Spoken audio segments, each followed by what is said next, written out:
think I'm streaming. Should be. Okay. Hello.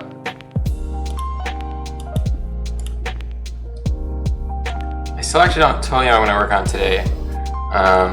But yeah, I haven't streamed in a while. I kind of like stopped working on the side project for a few weeks there. But yeah, starting to work on it again now. So yeah, I kind of recoded it. So before this was like set up in C# and OpenGL, and I've switched it now. I've switched out of C# and I'm using C++ for a bunch of reasons, but mostly just for portability. I wanted to like try running this on the Switch and stuff, and I couldn't really easily do that in C#, so I switched to C++, and now I can like compile this for consoles and stuff really easily, which has been fun. And then yeah, but now I'm basically just getting it back to functional again, because it wasn't like, I had to like recode it basically all. So that's what I've kind of been doing. But it's basically back now, I think. I have like collisions in, I have like room transitions in, I have like a really bad attack, where is it? There it is, which like looks terrible, but I'm not gonna worry about it yet. I haven't added back in enemies yet from the C# version, but I'm gonna do that soon. I think I want to work on a few more player mechanics, and then I'm gonna work on enemies again. And I might actually just dive into a boss later, and try coding one of those, because before I had like, before I was just like working on little enemies, but I kind of want to try a bigger enemy, like some kind of boss that you actually fight, because my brother Liam has started working on boss music now, so I'm excited to like actually do that. Yeah. So I think today actually I'm going to work on a mechanic, like the player mechanic, because my idea is like, it's going to be kind of Metroidvania, and you can collect like a few different upgrades in this game as you explore this tower. So I already have one turned on in the game right now, which are like the running boots, and they're like in the bottom left corner. So if you like double tap, you can like start running. And it's not like animation wise, it's not done, but it feels good. And if you like run into a wall, you like get knocked back. So that's cool, because I feel like it'll have some cool strats where you can be running, and then if you like turn away, you can stop in time to like jump up places or whatever, and not bounce into the wall. So that feels cool. What software is this exactly? So right now it's just like the game is coded in C++. So I'm using Visual Studio, so you can see Visual Studio back there. And then otherwise it's just C++ SDL2 for opening the window. So SDL2 is great for like opening the window, getting controllers, and like input stuff, and then setting up like a rendering context. So I use SDL2 for that. And then it's just OpenGL for actual rendering right now. At some point I want to switch to use something that implements more rendering APIs. Like I just hand coded the OpenGL stuff myself for now, but I wanted to use something like BGFX or maybe FNA 3D to like handle different backends, because I don't really want to code like Vulkan and Metal and all the different ones myself. But for now, OpenGL is fine, because OpenGL currently runs on most stuff. So that's good. And then yeah, this is just a personal project. So this isn't like my full-time thing right now. This is like my weekend project that I'm working on with my brother. So yeah. So today I think what I'm actually going to work on is I wanted to prototype this like sword throwing attack. So you always have this sword, which like, bear with me, the animation is super work in progress, so that's not how it's going to look when it's done. But I just wanted to get it there so like you can kind of see it matches, like that's the collider for the sword. So it kind of like matches I just wanted something to like, okay, here's where I'm attacking it, I can kind of see it visually. But yeah, what I want to implement next is like a sword throwing mechanic, so you can like throw your sword. So you'll get like some kind of upgrade that'll like let you throw your sword. And I don't totally know how it's going to work. I just think it's a cool idea, and I want to try implementing it. But I haven't decided like, how do you get your sword back after you throw it? Maybe it just like throws and then like disappears out of existence and then like pops back in again. But I'm not super sure yet. But I'm going to try sword throwing and seeing how it feels. This guy right here is an NPC, which I haven't done anything with. I just added that last night, but eventually he'll have like a little like pop above his head so you can like walk up and talk to them. But I haven't actually implemented that yet. So, and I was thinking about doing that today, but I think that's more boring. Like dialogue, text rendering stuff seems more boring than like sword throwing. So I'm gonna try coding some stuff, sword throwing. I thought OpenGL worked with triangle only 3D. How do you handle the 2D sprite? So actually this is basically all technically in a way 3D. Like if you think about how 3D graphics work, like if you take a 3D triangle or whatever and like you have an orthographic camera, so the camera's like flat on orthographic, and then you just render your sprites as like little like quads, then it looks like this. So this is actually, yeah, it is using triangles. Like for example, the player sprite is actually a quad, so it's like 2 triangles to draw each like square sprite, and all the terrain is 2, so each tile is actually 2 triangles. But yeah, it is like OpenGL 3D rendering, but I just use an orthographic camera and then I just draw squares. Someone who knows nothing about game dev, were slopes hard to implement?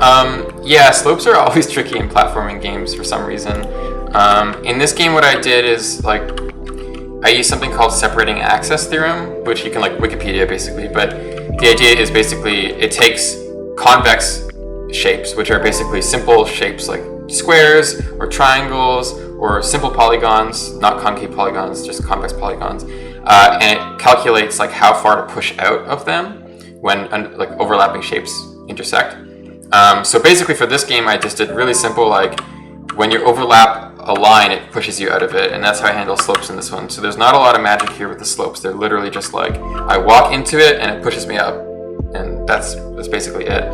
I do a little bit of finicky stuff to just get like, so you don't stick into corners and stuff like that, but generally it's just separating access theorem. Yeah. Is the debug UI personally built? Oh yeah, okay, so all the UI is actually using something called Dear ImGUI. It's an open source GUI library that you can see it's just on GitHub. I should link that actually in the description, but yeah, so that's what I'm using for like all this stuff. So this is like this kind of side panel here, and then I render my own stuff in the main window. So this is all, but yeah, all this stuff over here is all something called Dear ImGUI, which it's a really nice library. I really like it. It's really simple to kind of use, and they have examples for like OpenGL and DirectX and everything. So I've been using that.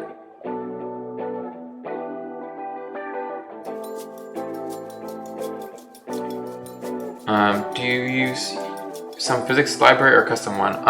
Yeah, it's basically a custom one. There's no physics library in this at all. It's just separating access theorem. So it's just taking like, oh, this rectangle overlaps this line, like push out of it that way, and that's it. So I can even show you the code for it actually if I get out of here.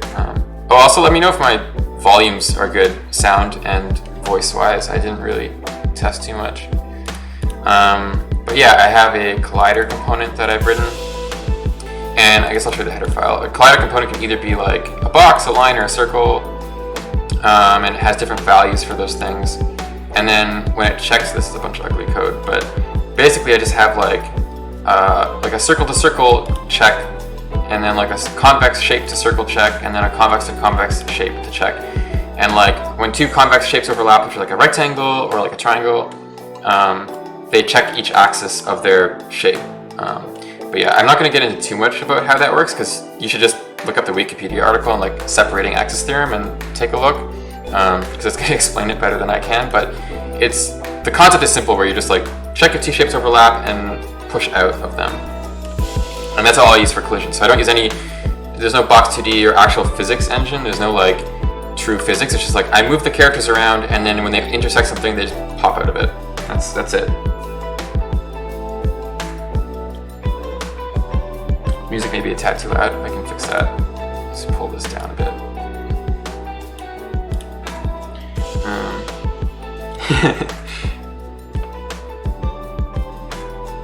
Do I use an ECS structure? I kind of use a hacky ECS structure. So I was thinking about it for this game. I was like, maybe I'll try doing like a proper ECS and see how I feel about it, but I just never quite got there. So basically, it's basically just an EC. There's no S part of it. So there's entities and components, but the components have their behavior in them. So like if I go to like, for example, my animator component, which is like makes the sprites render.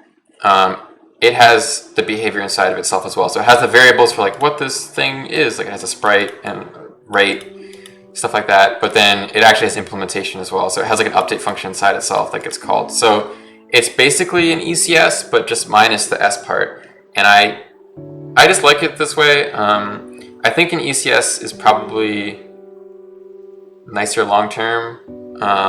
And if you're working on a big project, an ECS would be really good. But for me, I'm just like, I just want to make components and make them do stuff. So it's kind of more closer to the Unity approach of just like you make a component, or in Unity's case, a model behavior, and it just has code in it and it does stuff.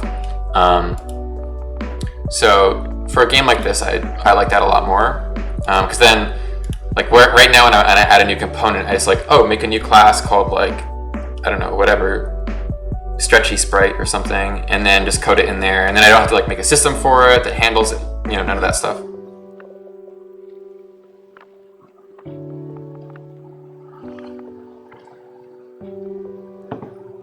The stream will be archived on Twitch for 14 days, and then Twitch takes it down after 14 days. At some point I'd like to put it on YouTube, but I haven't done that yet. I have like 3 other streams that I have archived on my PC that I haven't uploaded yet, but I'd like to at some point. But for 14 days at least for sure, and then after that, yeah, hopefully I should just do it, yeah.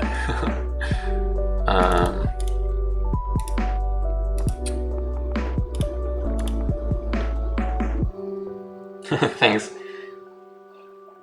Yeah, Celeste was fun. I'm excited to finish more stuff again, because Celeste was 2 years ago, more than 2.5 years ago, and I wanna finish stuff again.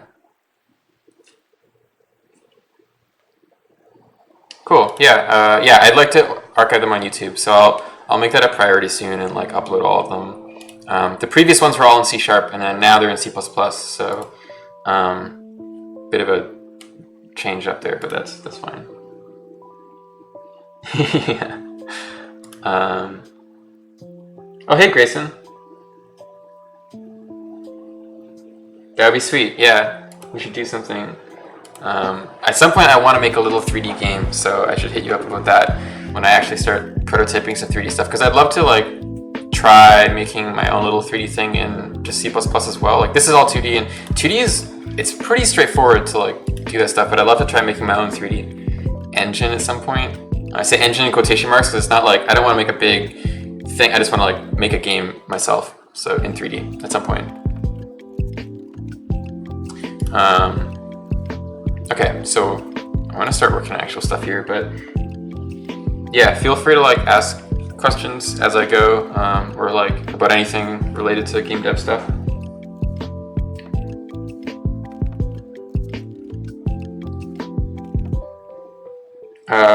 Any of my past projects you can check out. Man, a lot of them are honestly Flash games that barely exist anymore. I did a lot of Flash games for like Adult Swim and stuff, and they're not even on the internet really anymore. But yeah, my website has some of them. But yeah, I haven't like finished anything in a long time. So yeah, hard to. I'm trying to think of stuff to recommend, but yeah, not right now, I guess.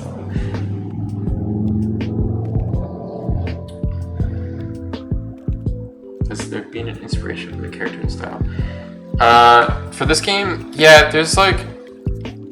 I actually am gonna change the character a lot. I think I was talking to my brother because we're basically just like talking about it as we go. And this character, I'm gonna probably redesign this character at some point before the game's done, because we have some story ideas for this that I think this character doesn't suit very well. But we'll see. We might. I'm gonna tweak it and see. But aesthetically, yeah, I really like. I like kind of old school stuff. I like the palette stuff. I'm inspired by the old Pokemon games, like how when you went to different towns, it would switch up palettes. I like that vibe for like as you explore this like tower and you go to different areas. There's gonna be like a garden and like a dungeon and like these like sky loft things. Like as you go to different places, it's gonna have different palettes that swap between them, and I like that idea a lot, just like to set the mood. And especially I like the simplicity of it. Like I just want to keep this minimalist style because one, I can actually pixel art this stuff myself. If it got like a really complex style, I don't really have the skills to do that. So this is like something I can do. So I like that. But yeah, inspirations like old Pokemon games that they did the palette swap. I like stuff like Minute a lot, which came out a year or two ago. I like the aesthetic of that game, and like Downwell, stuff like that. I really like those aesthetics a lot. Those simple like few color aesthetics, or I guess in Minute's case just like binary color. So yeah, I like stuff like that. So that's kind of where this is definitely coming from.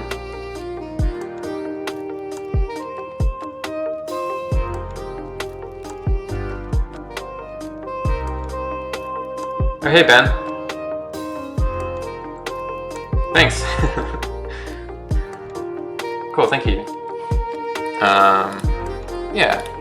Okay, so this is my player component. So right now the player component is just there's like a singular gigantic component for the player, which I might split up into different states at some point, but for now it's just like they have function calls for each state.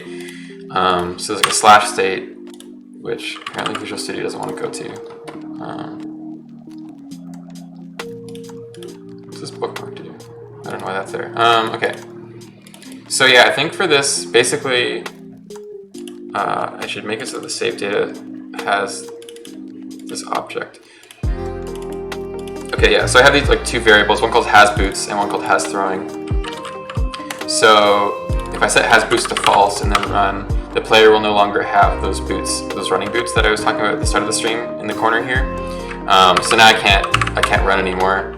So I'm going to do the same thing for the throwing because they're going to be objects that you like collect. So I'm going to say like has boots true and has throwing true. And then I'm going to make it draw on the HUD just so I can know if it's turned on or not.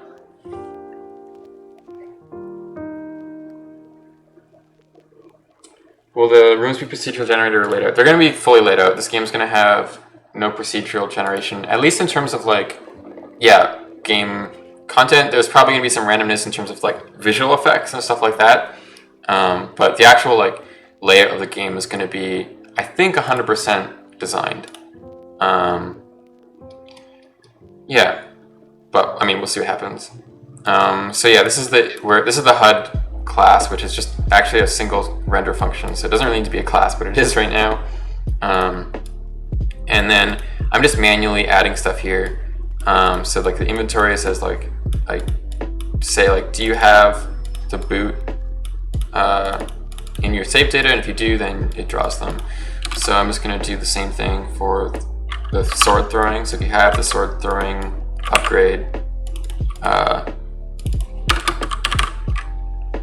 this throwing,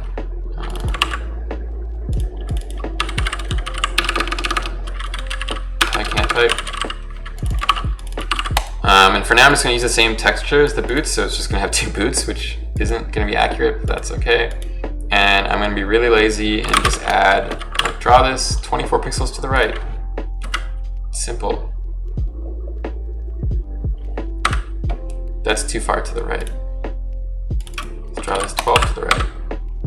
This is like, at some point, what it should do, because I think I'm going to let you get these upgrades in any order, is it should actually, yeah, it should increment these by which ones you have. So I should have a float like offset to 0. This one doesn't need an offset because it's always going to be the first one, and then offset plus equals 12, and then this one will draw it out of offset. So this way, if you like, if you have the sword or the throwing item but not the boots, it'll draw the throwing item to the far left, and then if you have the boots but not the throwing item, it'll draw that to the far left, and if you have both of them, it'll like put them beside each other, which you can see now. Where I mean, it's hard to tell because the icon is the same. So maybe I'll quickly make a sword throwing icon that, even though it's gonna suck, I'll just like, I don't really know what it should look like yet, so I'm just gonna draw like a stick. Yeah, like a sword. Yeah, I'm not gonna worry with this yet. Very much. I just want something to like visualize that it exists. does that look so bad? Oh, that's okay.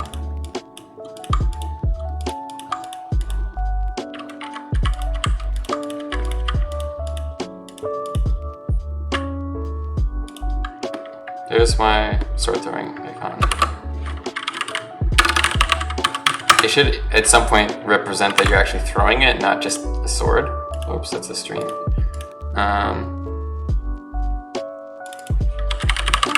Cool. So that should work.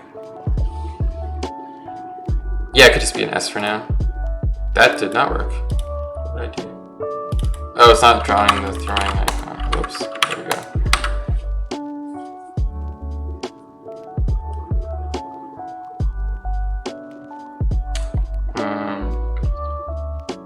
Why only a float? Why only a float? I guess what do you mean by only a float? I don't know. Like why a float instead of a double, or like why? Yeah. And there, okay, there's the icon. So actually I will offset it a bit more for each one. Oops. Just offset by 16. Oh yeah, so it does import directly from the ASprite format. So I have in my little engine thing, I have an ASprite parser that, because the ASprite format is actually just, I keep looking over here, the camera's over here. The ASprite file format is actually just like, on GitHub, you can just search up like ASprite file spec, and it's just there. So you can just like learn how to parse it, and it's not that complicated. It's pretty straightforward. My tabs are all messed up in it apparently.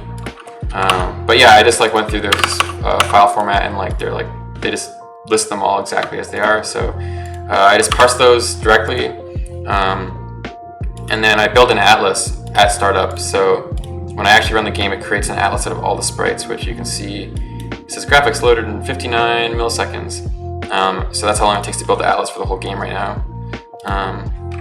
So yeah, and then I had this thing. So like if I want to change this and make it like wild or whatever, I can like reload and it'll be there, which is really nice because it's like really fast to iterate on stuff that way. But yeah, I can show you the atlas actually if I think if I save it out. Where is it? I think I can save out where does it pack them? Okay, no, that's a palette shader. Where does it pack the sprites?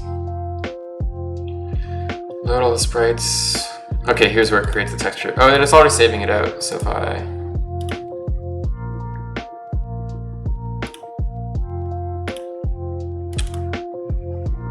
so there's the pack texture. There's a lot of black squares right now because it's just like it's not checking for duplicates, so it's packing all of the black empty squares in the tile set. So like if I go into like my content tile sets, there's like, you can see all this like dead space in here, like tons of it, and it's packing all of that right now. So that's why you end up with all these like black rectangles that have nothing in them. But yeah, the rest of it's there with the player and stuff and the tile sets that actually exist. And I drew a little motorcycle for fun that's not used at all yet. It also looks kind of weird because there's padding. So I pad the textures a little bit, but it ends up looking weird here, but in game it looks fine. How did I choose my colors? I just kind of played around with the color values. So I just literally, like I have it set up so I can like, let's go in here, and I literally just like grab these and move them around until I have values that I'm happy with. That's pretty much it. I don't really do much besides that. I just kind of play with values until I like them. And I mean, I don't like all of these at all right now. I like this yellow and blue one, and I like this one, although I don't like that this white is not white. Like this should be closer to actual white. Yeah, I like these three, I think. I'm not sure about like this one. They're just me throwing colors around. Oh, sorry, yeah. So why float instead of a double? There's not really a good reason. It was mostly just I was used to using floats, so I set up the whole rendering pipeline to use floats. So like when OpenGL draws stuff, it's expecting floats, and that just kind of like spiraled out to now like the whole, I just use floats for all of the rendering. So, I mean, I could switch it so that it uses doubles for all the rendering, but there wasn't really a need to. But yeah, it's kind of arbitrary. There's not really a good reason. Doubles would like in theory be better because they get higher precision, but it's a pixel art game. The screen's tiny, so the precision don't lose a lot.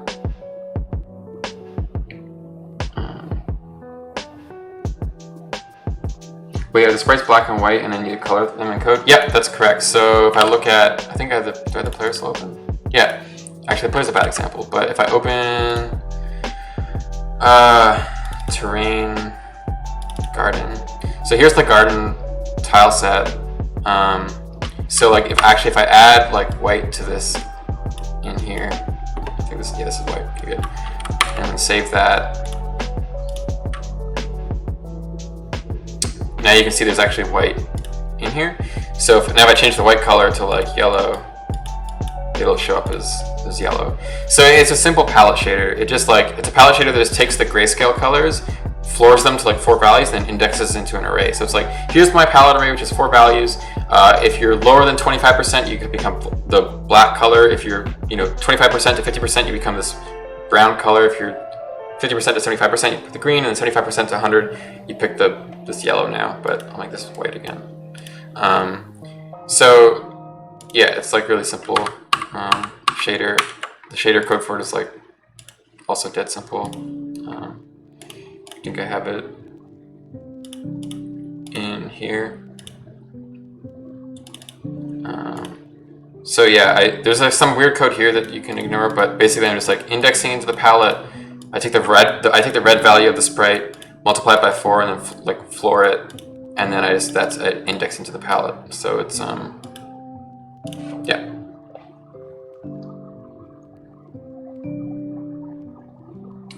Yeah, that's the other thing is like floats for for vertices. It makes the vertices half as small because my x and y values are floats and not doubles, so that saves memory in that regard. So I think my vertices are like 23 bytes right now, whereas they'd be like,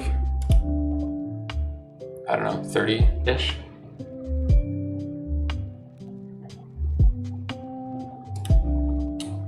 Really random question. I know some people have different feelings about going to college, university for learning game dev. Did you, and do I have thoughts on it?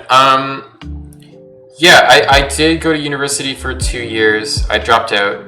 I dropped out because I didn't like it. But I have never been very good at school stuff, or never into school stuff. Like I didn't like high school at all either. So I feel like certain people can learn better in those environments, and other people, like I'm not good at learning in those environments. Mostly because I really like doing my own thing. I learn really well by just like opening my computer and trying stuff, and then I look up tutorials when I need help, or like look up resources when I need help. I'm not very good at like a classroom setting of like being told what to do and then doing it and having assignments that are set at a specific date.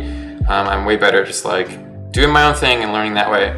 And fortunately for like programming and game dev in general, or almost any art, you can kind of just do that. Like if you're drawing or programming or whatever, you can just sit down and do it, and there's tons of resources online that are like free and accessible. So that's really cool. If you're going to be like, I don't know, an engineer and make bridges, you should probably go to school. But yeah, for me, I didn't like university. I don't like it. I wouldn't do it. But certain people learn really well in that way, and like if you're the kind of person who like likes that kind of system and likes like having set projects that have set deadlines, and that helps you and excels you at learning stuff, then like go for it. I think it's fine.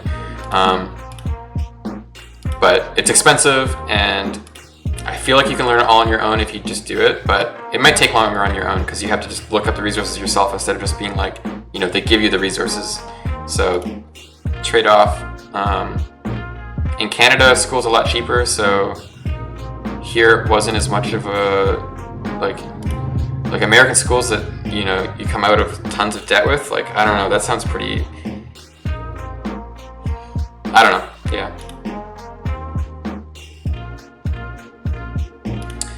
I haven't actually started coding anything yet. Oh, I did. I added the item to the HUD. Okay, so the item's there. So now I need to make the player be able to throw the sword. Which, yeah, I think like, I haven't even thought about how you're gonna throw it yet. I think you'll just hold the attack button.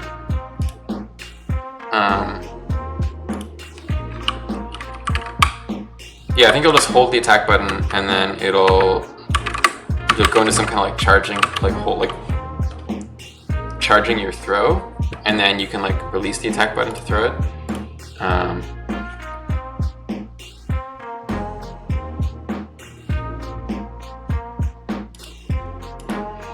Okay, I'm gonna try that and see how it feels. Sorry, the player cost is kind of a monstrosity. This is why it would be nice to split it up into like different things at some point. But okay, for now I'm gonna add a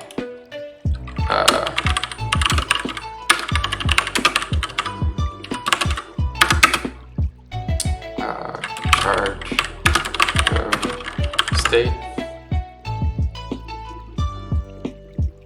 Yeah, kind of Zelda charge attack spin style. So like, you'll swing once, and then they'll probably go into something where they hold the sword back like this, and then they will throw it after it charges up. I think the charge up's gonna be pretty short, but we'll see how it feels. Okay, so I have a charge throw, and then I want to have like a charge throw state, which I'll implement.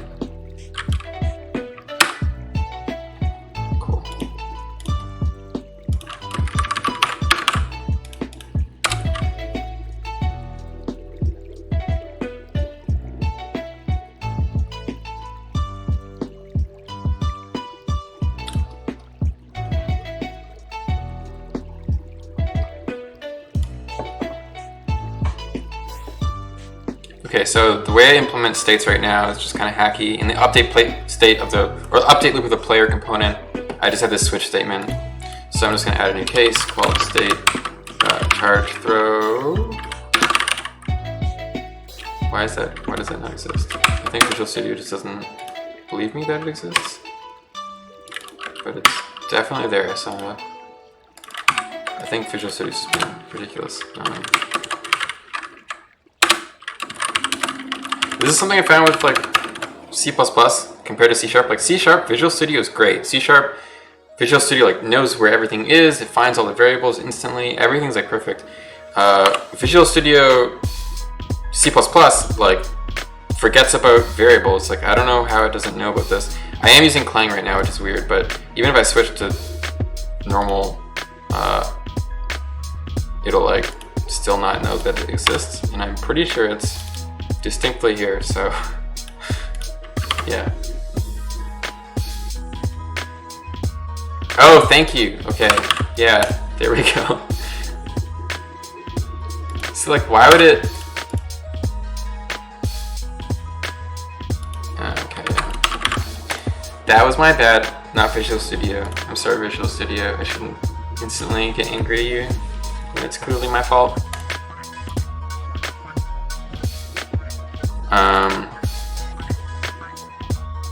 Thanks, Panflex.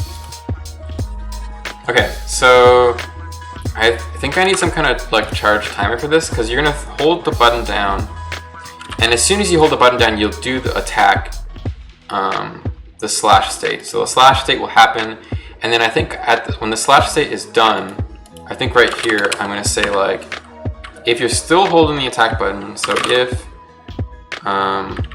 input attack is down, then I think if your input attack is down and you're on the ground, then you're going to go into this charge state. Otherwise, you'll go into the normal state. Now, once you're in the charge state, or the charge throw state, it's gonna basically soft lock because there's no way to get out of it. But we'll just see if that works. Okay, so I can't attack, and then yeah, I'm in the charge throw state, which is I'm in it. I'm in that state, but yeah, it's essentially soft locked, and I don't like that it like, yeah, it keeps moving me. So I think. Oh yeah, see you later, Chris. Thanks for stopping by.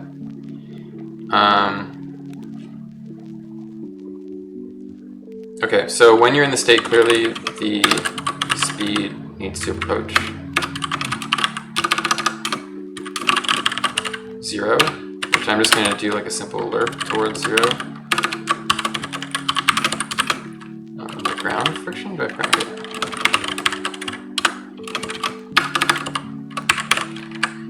Okay, let's try that. This should at least make me not like fly off into the void, so I should like. Okay, so now I'm stuck, like I can't move. But that's correct. So I need some way to like visualize the player's doing this, which I might just reuse like an animation. I'll probably use something like this. Like this is kind of what I want. I was working on like a slash animation that looks terrible. But I think I'm gonna call this, like, why is this one leg really high up? Okay, just bear with me on this terrible sprite, but we're gonna give them a leg here.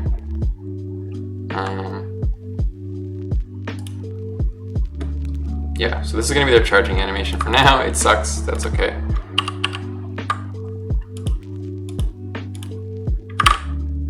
So I'm gonna call this charge left. And I normally in these kind of, this is a mess, this A sprite stuff here, but that's whatever. Normally I would do something where like, I just flip the player sprite depending on which way they're facing. In this game, I have different left and right animations for each animation because I changed how they look slightly on the left and right. So this side they have like these little like things on their jacket, and on this one they don't, so on the other side. So I have like left and right animations for everything, which normally I would not do. Normally I just like flip their sprite. But it is what it is.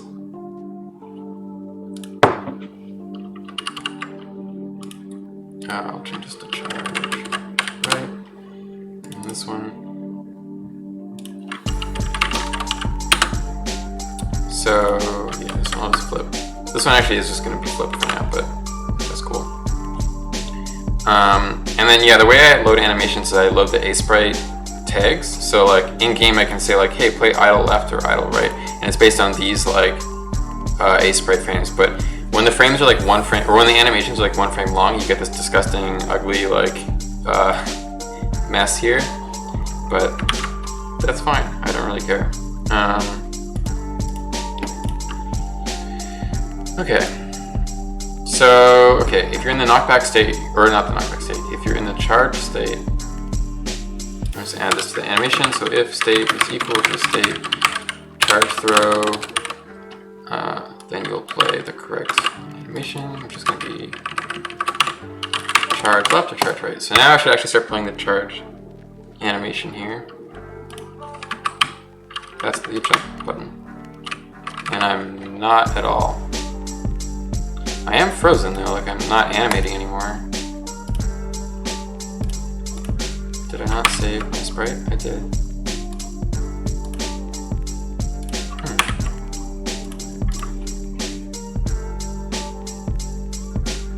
I actually don't know what's going on here.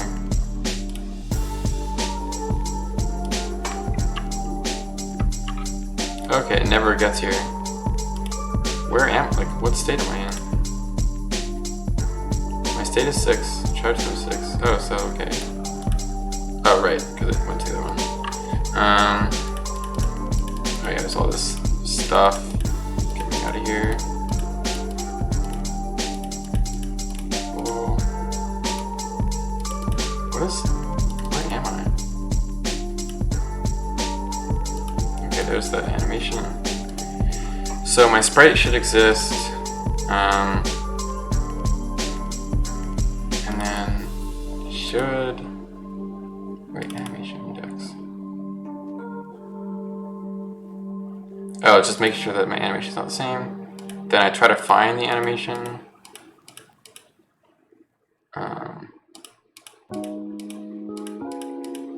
Which it feels like it just never finds.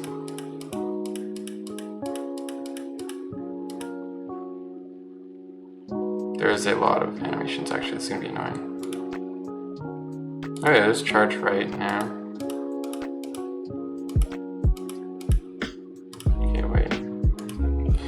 Something is weird. Do I plan to release the source code for my engine? Yeah, at some point I'd like to. I kind of like it.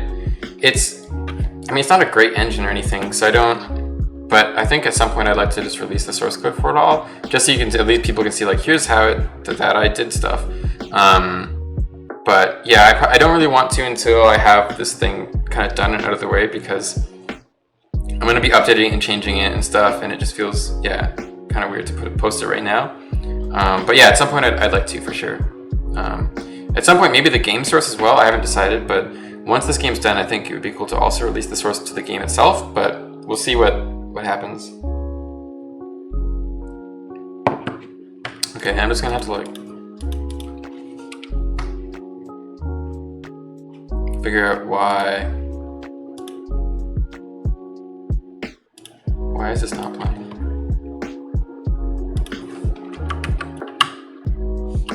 Oh my god. Okay, so where'd my animator go? So does it just never reaches here? Or it does, okay.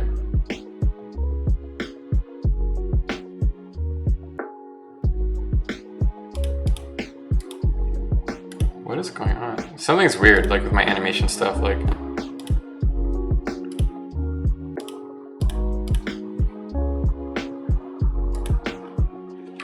Yeah, it doesn't like switch the animation, it just plays whatever animation was last, or whatever frame was last, it like completely stops.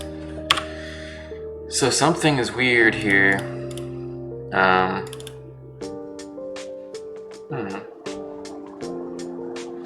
Are you using standard library or custom containers? Mostly custom containers, but not for any good reason.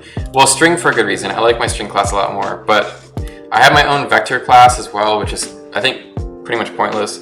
I did it when I first switched to C++ because I kind of wanted to learn, like, I coded C++ before, but I wanted to kind of relearn everything. So I coded my own, like, almost everything just to kind of, like, learn C++ again. So I do have my own list class and, like, or my own vector class and my own string class and stuff, but I'll probably switch back to the vector class at some point. But yeah, it's like my own, it's a really simple list. The string class I actually do differently because I wanted my strings to mostly live on the stack, so I have like strings of like a string of 32 string, which means that like 32 characters of the string live on the stack before it starts allocating memory. I think the C++ normal string has some of that, but yeah, mostly a learning experience just for me. I don't think I'd recommend it necessarily, because I think the standard library stuff is mostly fine, but I just wanted to relearn stuff again, and it was a good way to kind of do that. Yeah, okay, what is going, like, why does every other animation play but charge left and charge right are weird? Oops. I actually don't know what's going on. I might just start logging my animation thing, which would be annoying. Okay, I guess here I'll just log sprite animations.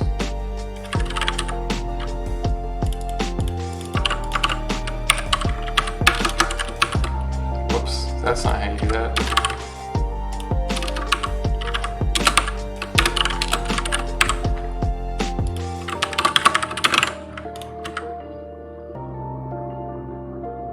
Oh, that could totally be it. So wait, it's playing idle. Oh, I'm not holding the button. Yeah, so it's never.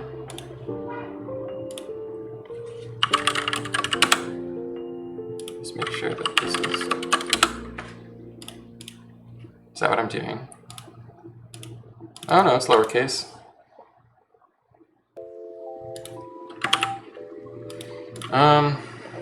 Yeah, here it's like always stuck on the...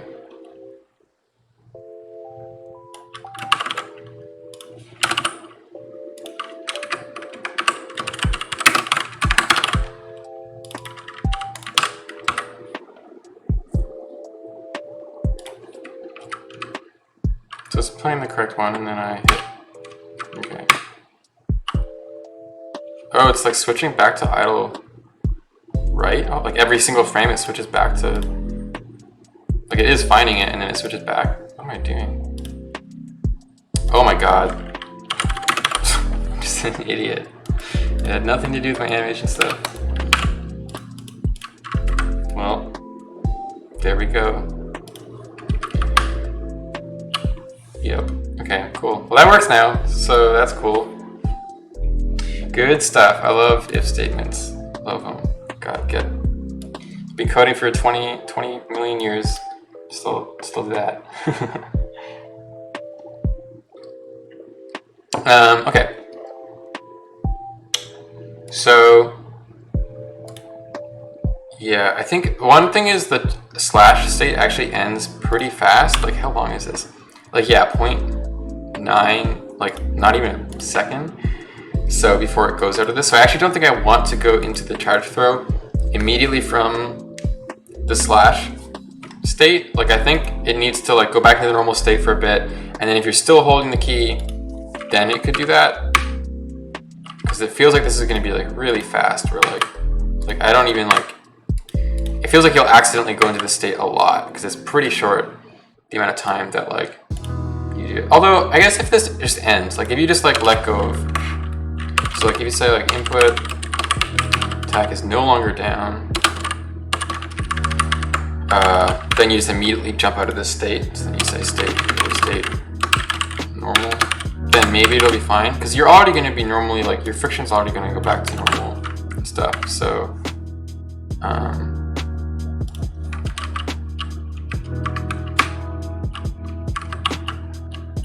I guess yeah, you might see it happen sometimes. Also, I think I need to get rid of the ground check because it's really easy to like, you'll want to go into the throw state, but you just like slightly go off a ledge here, and then it won't let you, like, I'm still holding the button, but it's not letting me do it. So this has to go. And then yeah, okay, so you jump into the charge throw state immediately. Charge throw state, it's coming along, but I'm still pretty early. But I'll show you in a second again. Does my animation code charge A sprite files directly? Yeah, it does. So I can quickly show that. I don't want to get into it too much, but basically A sprite files are parsed into just like an A sprite class, which just has like all the A sprite information, like the layers, the frames, the sprite cells, and all that stuff. And then once it's in there, then yeah, I can like loop through. I like say here, load all the sprites. So I loop through all the A sprite files, and like if they have more than one tag, then we'll create a sprite. And then I'll loop through, well, I use the slices for like origin. So like you see like this player has this gigantic slice. If I go to slice properties, I set an origin called pivot. And that's just how I know, like you can see this little square here. That's where I set like the origin sprite of every sprite. So most sprites have a pivot like that. If I go to like sprites, dash orb, yeah, it has like a pivot in the center of it. So I use that, I parse that here for like getting the origin of the sprite, and then I loop through all the A sprite tags, which are all of these lovely things. I loop through all those and just like add frames like this. So yeah, I just built it right out of the A sprite file because I have the A sprite parsing, which is nice. I like that. I think if you, like if I wanted to add more like complex animations, I'd probably not want to do that. I'd probably want to like, you know, actually add more, some kind of data format for that. But for this game, it's really simple, and it doesn't really need more than just like, what are the frames of the animation and how long should they pause for? So that's easy. But adding metadata for like, does it loop? Does it go into another animation? Does it like pause at this, like all that kind of stuff? Any kind of metadata gets complicated if you're just using the A sprite file directly. But for this game, it doesn't matter. Okay, so try to throw back state. So now I need a counter, or actually I have a counter for how long you're in this state for. So while you're in this, I'm gonna say, I think I need gravity. I don't think gravity's happening automatically. If I fly off a ledge here, will I just be floating in the air? I probably will be. Just try right here. Yeah, so I need gravity.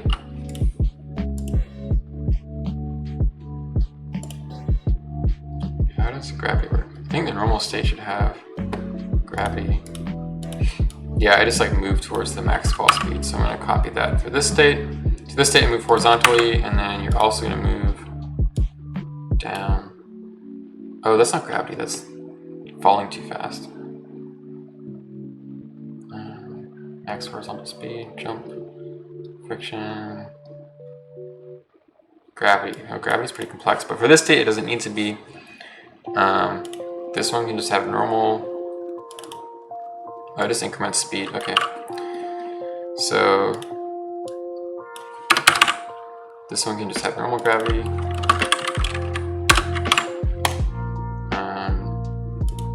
Yeah, so it's pretty simple. So now you'll like fall as you're charging, which is correct, I think. Cool, yeah, do it. Yeah, the Sprite spec is just like on their GitHub, I think. So you can just look up how they implement, like how the file format works, and just parse it. It's really straightforward. Okay, so we slow down, we fall now. So then I need to like track how long you're doing this for, and each state I've already implemented a timer, so it knows how long you're in the state for. It's like the state duration timer. So we're gonna say if the state duration timer is larger than, I don't know, 0.1f, you're gonna start shaking. So I'll do that in a second.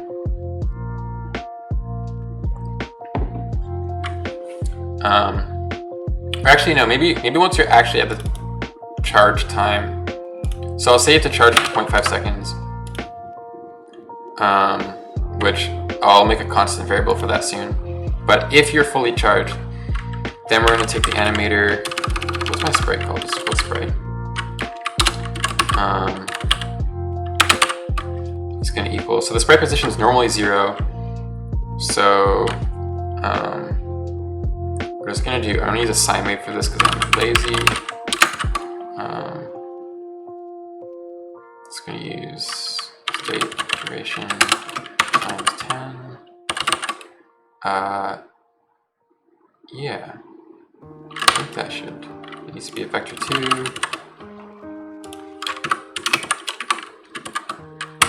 Okay. And when we're done this state, we'll have to make sure the sprite position goes back to 0.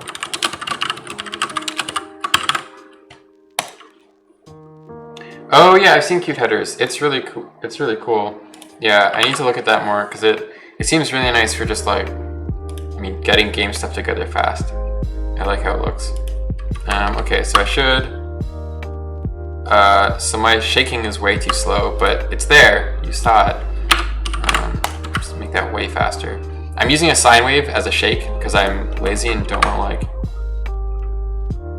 Yeah. So that actually works pretty well. I don't like, it's actually doing 3 pixels right now, which I don't like. It's doing like +1, 0, and -1. I think I just want to do +1 and 0. So it's not doing this like, because 3 pixels in a tiny game is actually a lot. So I'm just going to say if this is larger than 0, I'll make it 1, and otherwise make it 0, which should work. Oh, I'm moving down this hill for some reason. Oh, because my gravity is still happening. Okay, well, I'll have to fix that. But yeah, that's better. 1 and... yeah. Cool. So the other thing eventually I'll want to do is make it so you can aim. Like, while you're in this state, you can, like, rotate the character around and aim where you're going to throw the sword. But for now, I'm not going to do that.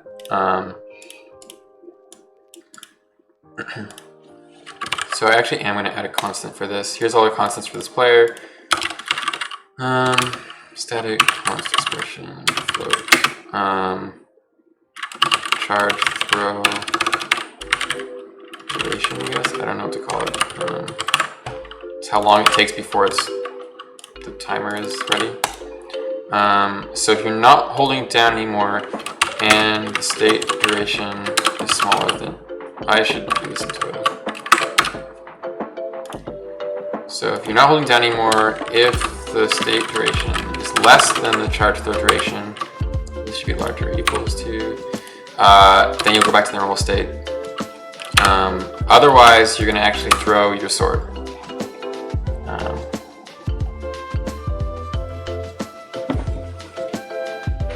So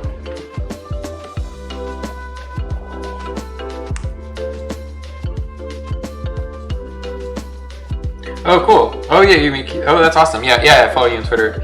Yeah, I looked through the GitHub a bit, and it looks really cool. I like the style of it a lot, and I like single header like stuff a lot. So yeah, I'll definitely check it out more.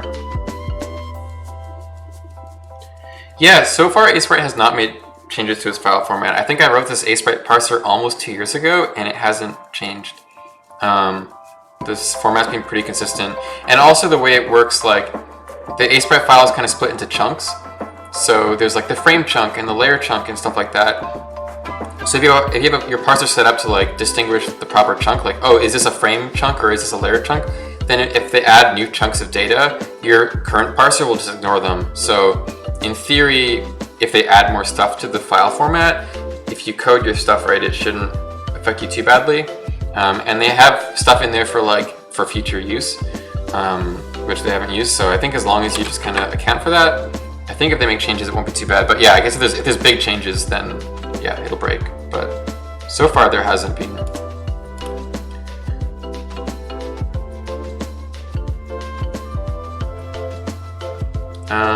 Okay.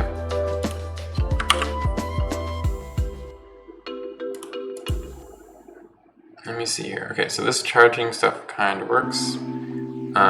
At this point, I need to add a variable to the player that's basically whether or not they have their sword. True by default. Because you can't slash if you don't have your sword. So once you throw it, you can't slash anymore, which is this normal state here. So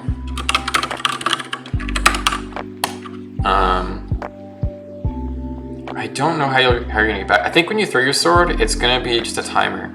So you throw it, and then it either hits a wall or goes out of view. And then once it does so, it takes like 2 seconds, then it flashes and comes back to you.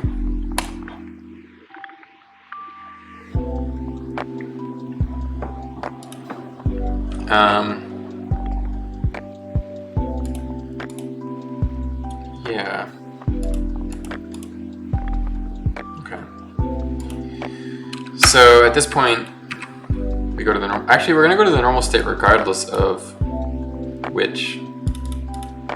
Like, if you, regardless of whether it's charged or not, we're going back to the normal state. Unless I can try the knockback state maybe. Like, okay, once it's charged. Otherwise, you go to the knockback state to see how that feels.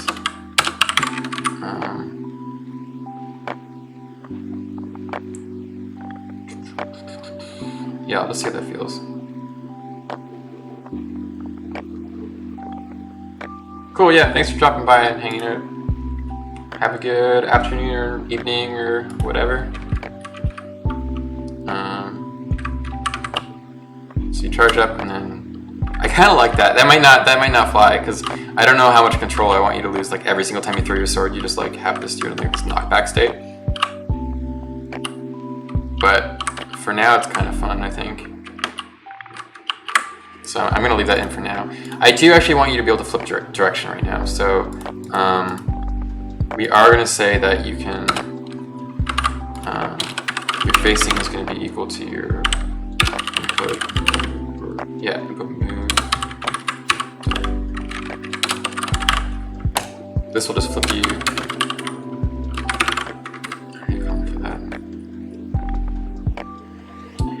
I'm not using STL for audio yet, I'm not using anything for audio yet. Okay, you can flip directions now.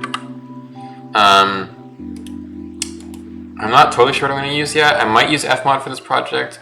But yeah, I might try to do something else. Because I really like the idea of just using all open source stuff and not using any kind of proprietary closed source stuff. But at the same time, yeah, Fmod is really good for sound designers and musicians and stuff. So I might end up using it for this project, but we'll see how it all goes. At some point, I basically don't even know how audio stuff works. Like, I've never coded audio stuff besides just like Fmod or GameMaker stuff, like whatever. So I don't even know like what is involved in coding that stuff or hooking it up, or like what SDL2 provides even. Either way, at some point, I'd like to write some kind of abstraction layer so I can like swap it out depending on the platform or whatever. But we'll see. Yeah, I haven't really done a lot with it yet.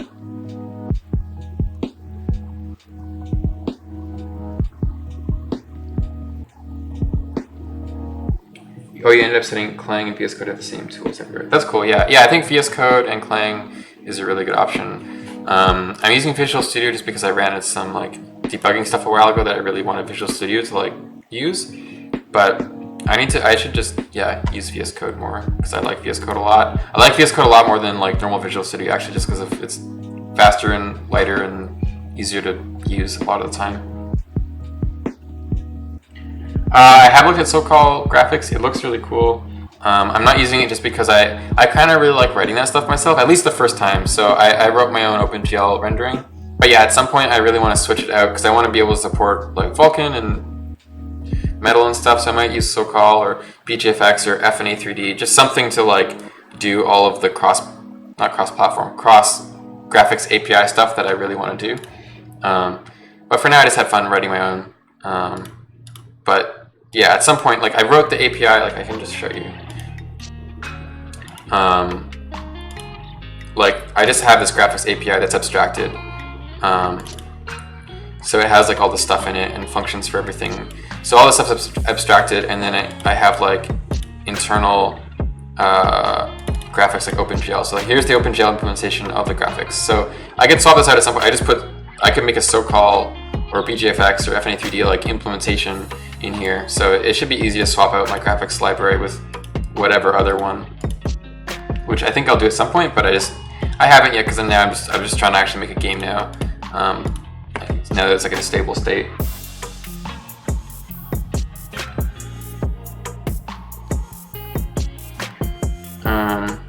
SDL2 is fully bloated for me. GLFW is less big. Yeah. I've used both GLFW and SDL2. Yeah, I don't know, like, I could see that argument. I don't know enough about what all SDL2 has in it, but yeah, it does have a lot of stuff. I know some of it's abstracted to other libraries, like there's the SDL2 image library and stuff like that. So you can avoid those ones if you don't want, but yeah, that's fair.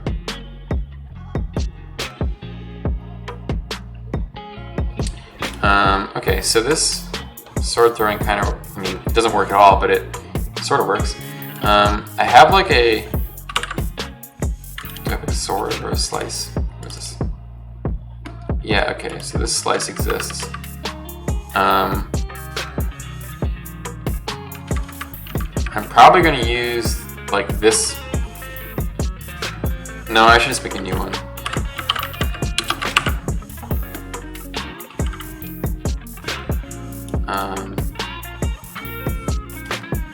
This is the current slice animation that plays when the player attacks, which, whoops, is really I don't love or anything. The whole player is going to get redone at some point, but it's functional. But I think for this one, I'm gonna add a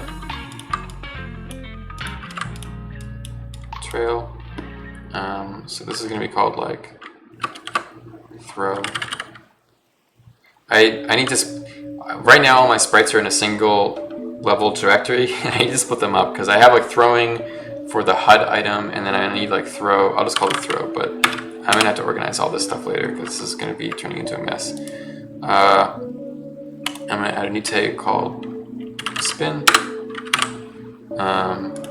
Okay. So now when you throw an object. Where'd my throw state? Okay, here's my throw state. So let me switch these around.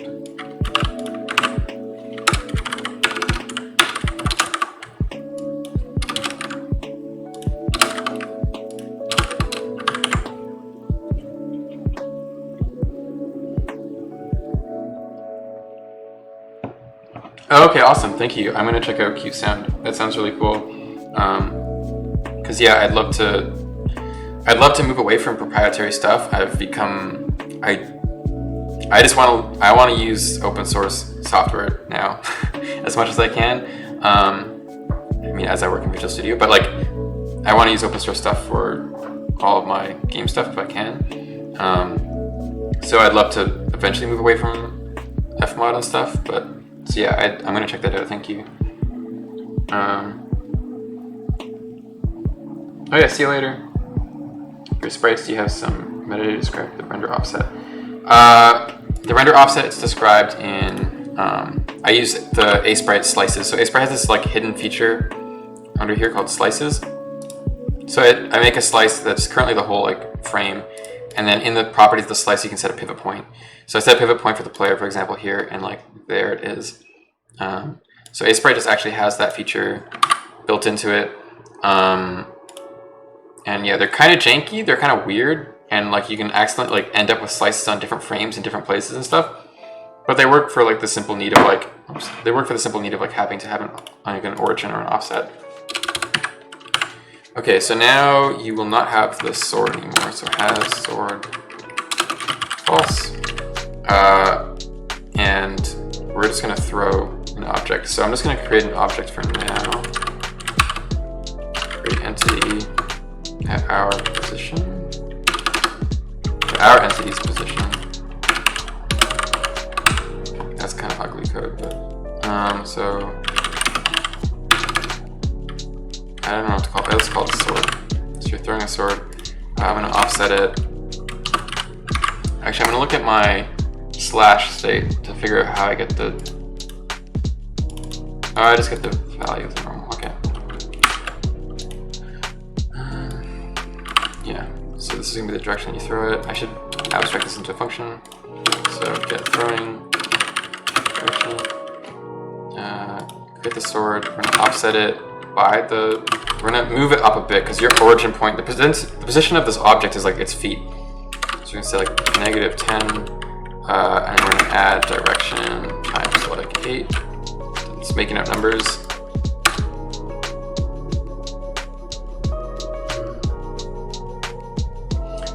And you can access it by the command line. I'm actually accessing it via the asprite file itself. So I parse the asprite file manually, and inside the asprite file it has those values. So I just pull those values out of there. The asprite spec is all on GitHub, and you can look it up, and it has like, it tells you where that stuff is stored. So you could alternatively export it to JSON or something, but I don't.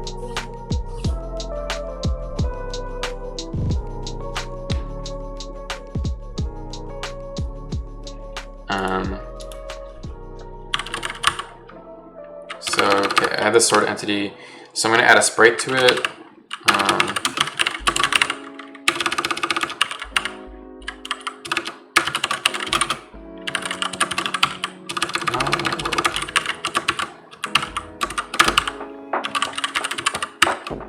What did I just call this thing? Throw, I just called it throw, okay.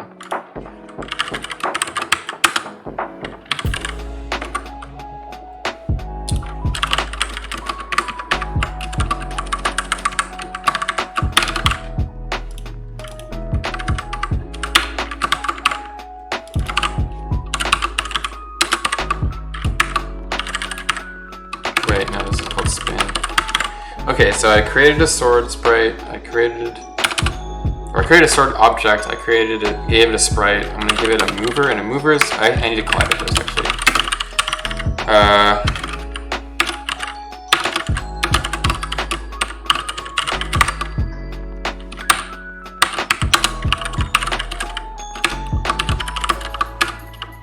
So I'm just gonna set this up and then I can explain it, but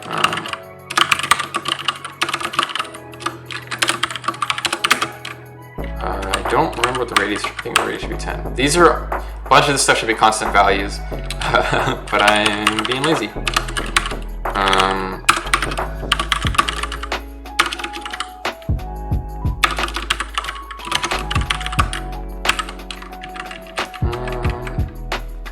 I don't think this needs a mask actually right now. I should call this sword reverse.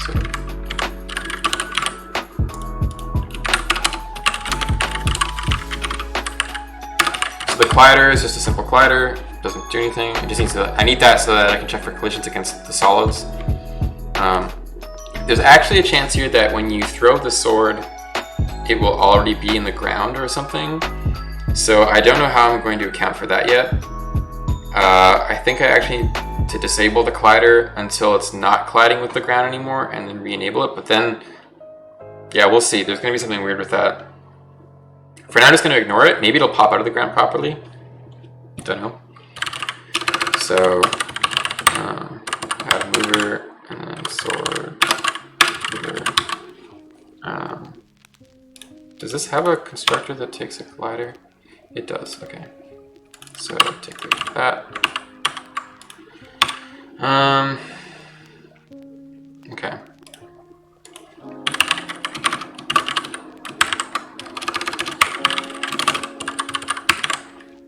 Let's just try this. It's not going to work properly, but it'll do something.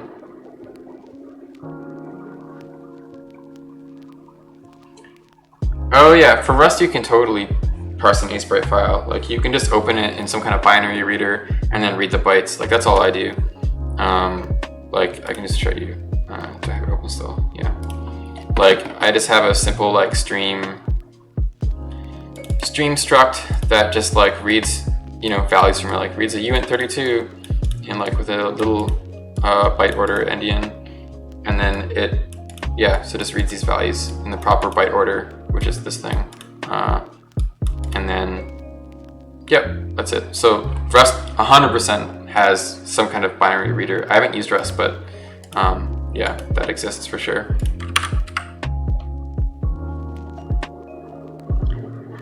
It's currently closed source. I haven't put the source online. I would love to eventually. I just don't want to right now when it's in this like very, you know, flowy state of me just working on it and stuff like that. But yeah, at some point I would love to put a bunch of the source online. Yeah, but yeah, when it gets like closer, I think my idea is to like, I'm hoping this game won't take too long to make, and I've been saying that for forever, but like, I'm hoping it won't take me too long to like make, and then once I've done it and it's released, then I'd love to release the source code on GitHub. But yeah, I just don't want to, I don't want to right now, just when it's kind of in this like constantly changing state. Also right now I'd have to pull some stuff out of it because like I am also running this on the Switch, so there's like Switch dev kit stuff hidden in parts of it that I have to pull out for a public release, but yeah, I'd love to at some point though. Hey, it worked. It looked like terrible. The sprite origin's all wacky. Oh, because I just didn't give it a sprite origin.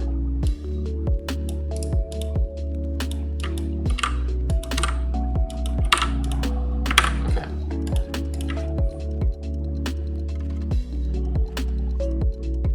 Oh, cool. Yeah. Yeah, if there's an ASprite Rust parser thing, that's awesome. That's super cool. This might need to be an actual, I need a component, I need to make the sword spin. I might just hack that onto my animator for now. Like just add a spin value that defaults to 0.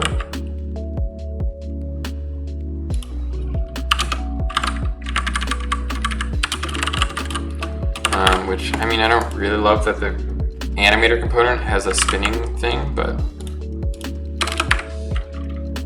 because it already has a rotation.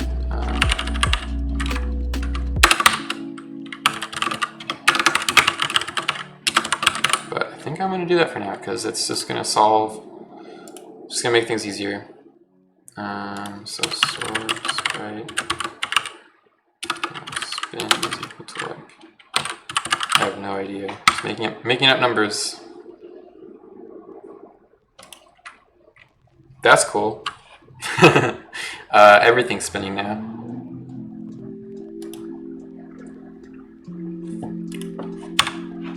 Which is weird.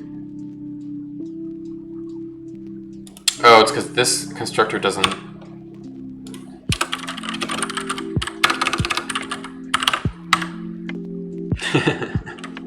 A spinning success, yeah. That's cool. Okay, that looks terrible, but I'm here for it.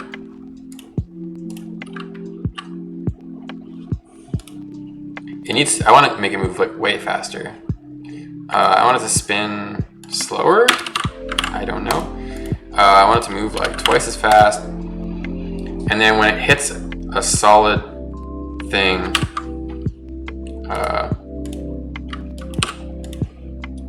we're just gonna do a simple line.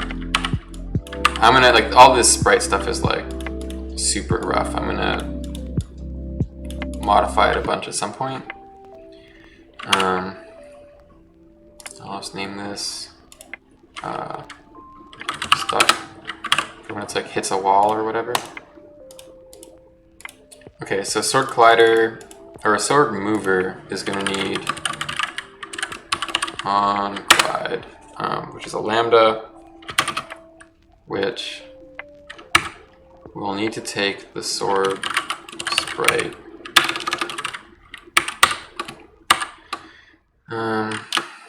I don't remember what onCollide does. It has a thing we hit, or a mover, and a thing we hit. Okay.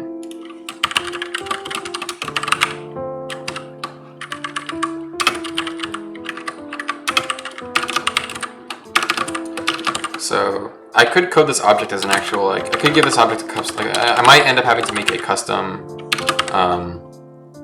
sword component that handles the actual like movement of the sword, but I'm kind of trying not to. I'm trying to just like reuse the components I have to make this whole sword object. But at some point I might have to be like, okay, the sword needs an actual, it needs an actual thing.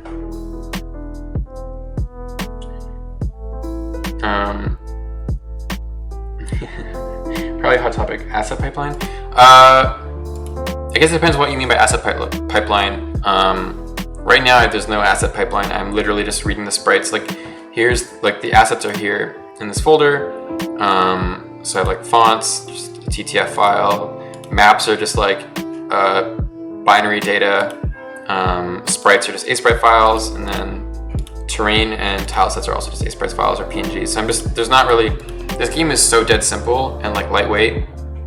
I don't really need an asset pipeline. The sprites take such a short amount of time to parse. I'm parsing them and like putting them into like an atlas on load. So if it got to the size where like I have thousands of sprites and loading them into an atlas at startup was too slow, or like parsing them at startup was too slow, then yeah, I do some kind of asset pipeline thing of like, oh, like, you know, I'd have some kind of thing that takes all the ASprite files and puts them into like a format that's easier to parse and creates atlases out of them ahead of time or something. But since this game is like so simple, I'm just not doing it. Like right now, it takes like in debug mode, it takes like 50 milliseconds to parse the entire thing and build the entire atlas. So I'm like, nah, screw it. I'm not gonna worry about it. But yeah, if this got to a certain size, then I'd probably just write a simple script that just like checks if the files changed. If they did, rerun a thing for them. Hot reload does exist, so assuming this compiles, it did. Like if I go in here and have my player or whatever, I think it should work, but if I like change my player to have like, I don't know, a crown or something,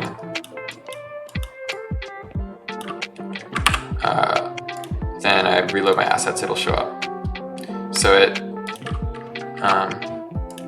yeah, it's really easy. It's really easy because my asset loading right now is a single function. So all I do is I just call like assets.load again, and it just reloads all those files.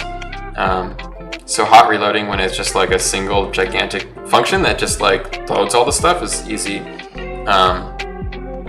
But yeah, if it got to the point where the size got big enough, then yeah, you probably need to start thinking about like what assets you actually need in memory, and like loading and unloading them, and like asset pipeline stuff for like processing assets into a faster file format and pre-packing them into things. But this game's simple, and I'm not gonna worry about it. Have I used Unity or other game engines? And will I use them in future projects? I have used Unity. I've used GameMaker. I've used Unreal a tiny bit, but I haven't used Unreal enough to like know how it works. But I've used Unity a lot. I know Unity pretty well. I can make a full game in it. I've used GameMaker. I started programming in GameMaker. I use Flash a lot. For a while, my job was like to make commercial Flash games and stuff. So I've used a bunch of different engines and different things. I really like just doing my own thing. I could see myself maybe using Unity in the future, depending on the kind of project. But I just have a lot of fun doing this stuff. I really like just like doing my own thing and coding my own way and not worrying about other people's stuff. So I don't think I doubt that I'll use Unity anytime in the foreseeable future or anything like it, because they're cool, they're fine. Like I don't have anything like against them. For most people, for me, I have stuff against them because I don't like how they set stuff up or whatever, but I think they're fine. I think they're cool, and if you use them and get stuff done in them, that's awesome. So that's cool. But yeah, I like doing the stuff that Unity does or other game engines do myself a lot. So I find that stuff fun. So I don't think I'll use them just because I like doing that stuff myself.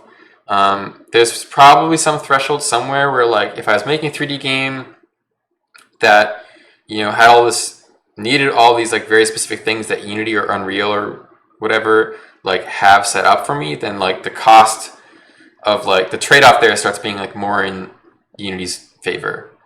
But I think I'm gonna try making a small 3D game in the future just in my own engine, because I know how 3D stuff works. I know how to code 3D stuff, and my games are so simple. Like my 3D engine would be like, it just needs to render like simple models, and it needs to render like simple lighting, and it doesn't have to do anything complicated or scary or whatever. So I was like, yeah, I can do that. I did it for Celeste, like the 3D mountain in Celeste. I coded the renderer for that. It's just XNA rendering, so it wasn't too bad. So yeah, it's definitely overhead though, but I just like that stuff, so I don't mind doing it. I want to restart this YouTube playlist. Oh yeah, I'm still watching. Thank you.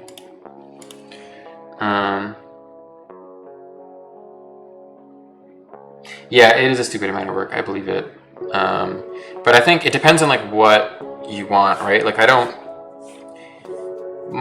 3D stuff I'd be doing is very simple. Like it would be like a toon shader. It wouldn't have really any lighting. It would have like a single like shadow map. So it would be like dead simple. As soon as I got into the span of like trying to code more complicated stuff, then yeah, I would use an engine, because it's not, at some point it's not worth the time, right? If you actually just want to actually finish a game.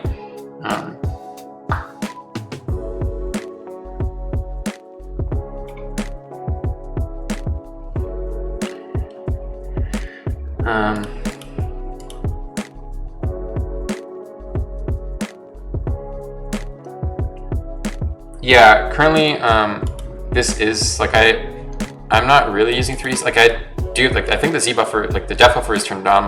My frame buffers have depth buffer on them, but I'm not actually using them right now. Right now, like it is just sorting. Actually, it's not even doing it. Right now, it's not doing any sprite sorting. It's just whatever order the sprites were created in is the order it's rendering them right now. But yeah, at some point I'll have to address that. But yeah, just to be clear though, I don't have anything like against using Unity or whatever. I think they're really cool. I think they're really awesome. And like if you can get stuff done in them, like and make cool stuff in them, that's awesome. Like I don't think it matters. It doesn't really matter what you make stuff in as long as you can actually make stuff in it. But for me, I just like coding this kind of stuff a lot, so I had fun with it. But I did have fun in Unity. I was using Unity a bit earlier this year, and I had a lot of fun with it.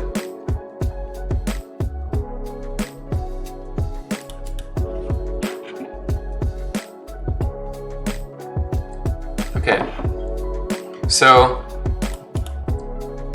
I think when you throw this, I'm just gonna make it stick into the thing that it hits immediately, which might be a problem.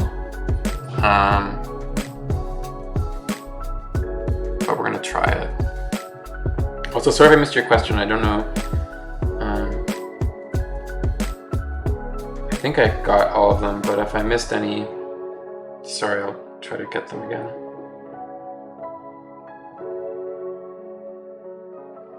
Once a second, I'm walking, jump on it. I thought about that a little bit. I think I'm not going to do it for now, because I think it'll stick into a wall and it'll just disappear pretty quick. You'll get it back pretty fast. But that's not a bad idea. It could be fun. We'll see, maybe.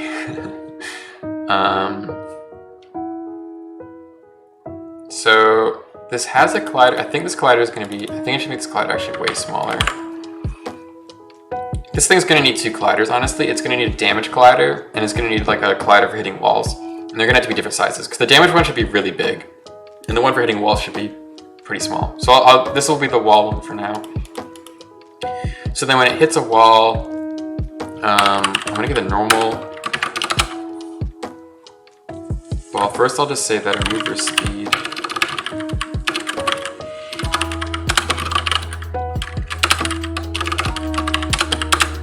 I'll say our sword sprite spin 0, and the sword sprite rotation is going to equal to hit, push out, normal. I don't need to normalize that as an angle. Which I might have to adjust this for the. Why is it like this? Oh, can I make this? Okay.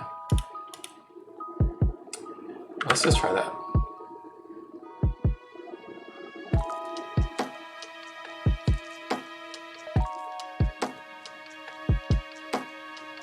Yeah, it could be some kind of item. Yeah, it is kind of definitely equipment gated, but the equipment, there's only gonna be a few of them. But yeah, it might make sense to have an upgrade like that. I could see that being pretty cool. I need a good test wall to like throw this at. I think I'll just edit this.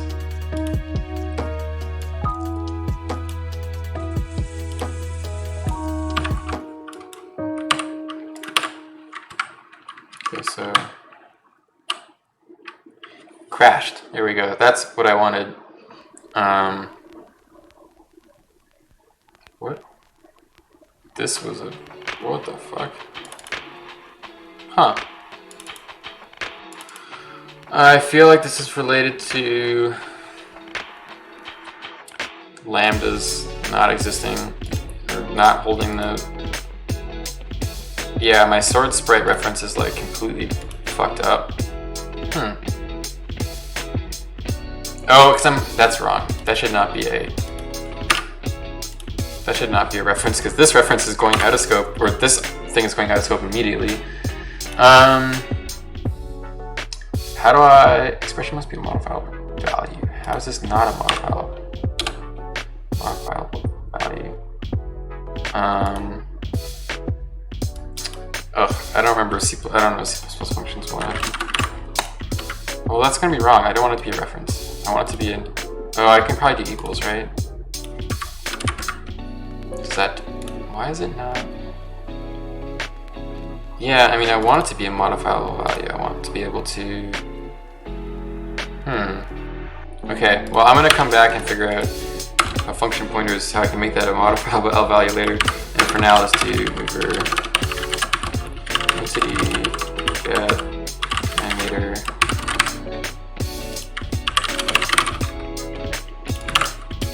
I'll just get the sprite from the object again instead of passing it into the lambda.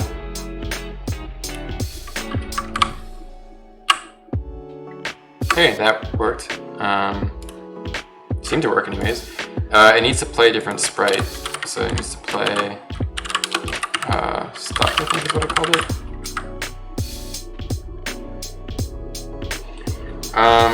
C++ would be cool, but it seems hard to make cross-platform. I've found that to be opposite to be true. I mean, I guess it depends on how you set it up, but this project will run on like Mac, Linux, and Windows right now, and it'll run on Nintendo Switch. I have it running on Nintendo Switch and stuff. Yeah, C++ is like the most portable language that I've worked with. I actually switched from C# to C++ because I wanted it to be more portable. But yeah, you do have to compile for each platform. Like unlike C#, you can compile the ex for the C# exe once and then reuse that on different platforms, and it'll just work because it's not compiled to the platform. It's like a intermediate binary. So yeah, but you definitely have to be wary about what kind of C++ stuff you're using. So I have like an abstraction layer that doesn't use, like I don't use any platform specific code anywhere, like at all. And when I do need to, like the file system stuff, I use something like SDL, which can swap out, like does that already for me. And then any other file system stuff I use, there is I think an ifdef in there for like checking, like iterating over a directory of files. I have an ifdef in there for different platforms. But as long as you use the standard library and you don't use any like super strong platform specific code like all over the place, I haven't found it too hard. So yeah, I have one file that I have to switch out for each platform, and then it just works. Yeah, if you didn't use SDL2, there'd be a lot of or GLFW or whatever. You'd have to do a lot of platform stuff. But that's true of C# too. Like in C# I was using SDL, and if I didn't use SDL, I'd have to do the window opening for each platform and whatever. So for me, it ended up being kind of the same. That looks really bad. Well, whatever. It's working though.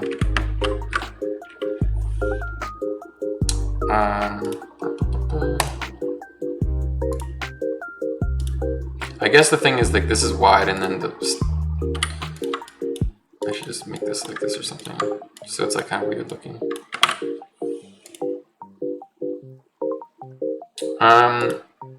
It was honestly pretty easy to set for Switch. I don't think I can legally talk about that stuff, unfortunately, because of like NDAs and stuff, but yeah, it was not hard.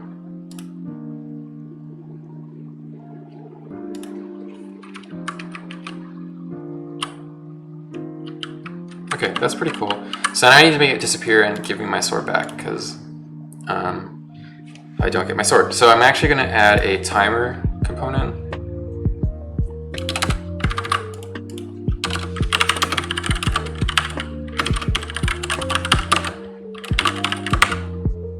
I really wish console stuff was more open. Like, I don't know why console stuff is still so closed, because I don't know, it seems like it would be better for them if people could like talk about it and share the stuff there, but yeah, you can't.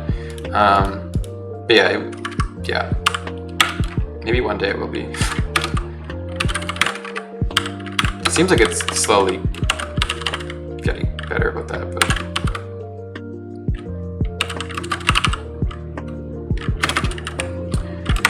yeah, so I'm using lambdas a lot for the like one-off behavior here instead of like, I could have write a component that does all this kind of like when you hit a wall, do the special stuff, but I'm just using lambdas for it, which I think work.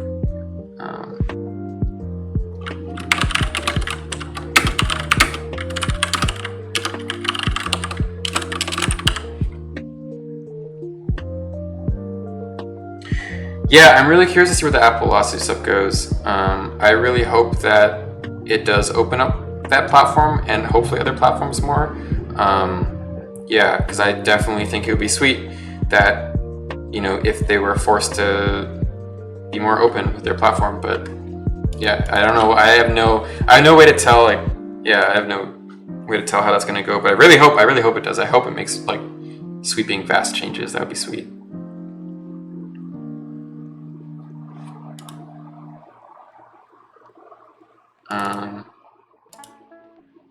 Okay, sort timer. So this timer is gonna, I have to have this twice. So when this,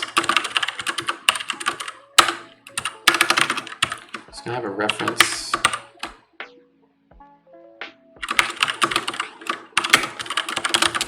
Okay, so when this sword timer is finished, we are going to give back the sword. I don't know how you do. If I do a reference, can I just put this in here? I think I can.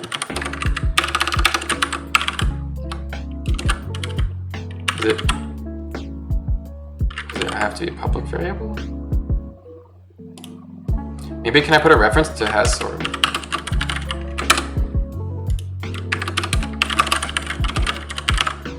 Lambdas in C++ is not a variable. Whoa. This cannot be kept. Well, not kept. Okay. I don't fucking understand. Wait, now it's working? Is this a lie? Is this actually working? I need to just look up how fucking function pointers or lambdas and capturing and stuff works in C++ because I've not learned it. So yeah, I don't know what I'm doing.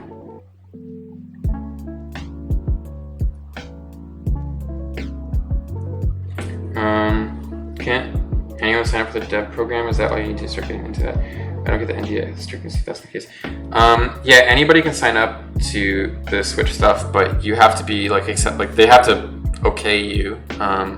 You have to have a company and stuff, and then but yeah, once you have a dev kit and stuff, then you're free to do stuff with it. But you still have to sign an agreement saying that you won't disclose any of it publicly or whatever. So it is still kind of all like closed behind doors, behind closed doors, whatever.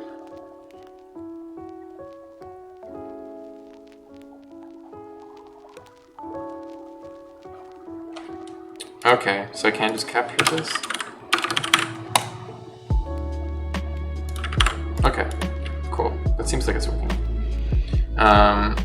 So actually here I'm gonna get the sprite again. Go from the timer, the entity, I'm gonna say if percent larger than 0.5 interval.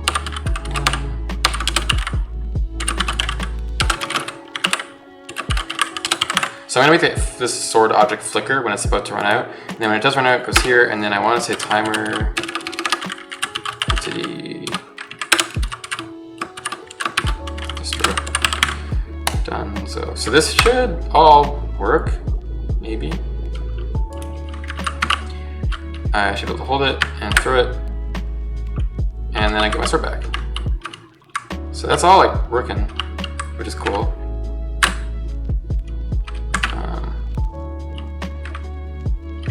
It looks like, I think it looks pretty bad, but it's fun. I like how it feels.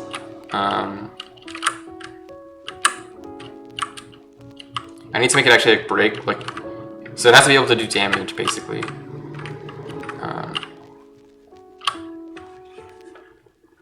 I want it to flicker kind of faster, I think.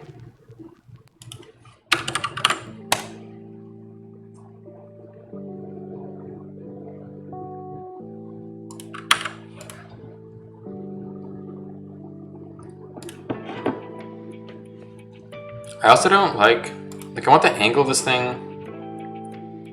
You know what the angle of this thing should not be? When it hits the wall, it shouldn't be based on the push-out angle, because that's kind of like random. It's not actually the angle of the wall, necessarily. So I think the rotation should just actually be that the mover's speed.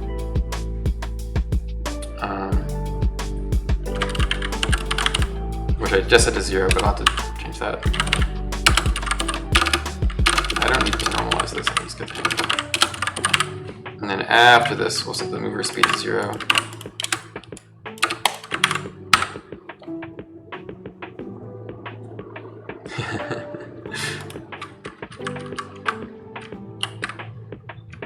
Wait, that did not work. Oh, I think the mover speed gets set to 0 before this function. Because the mover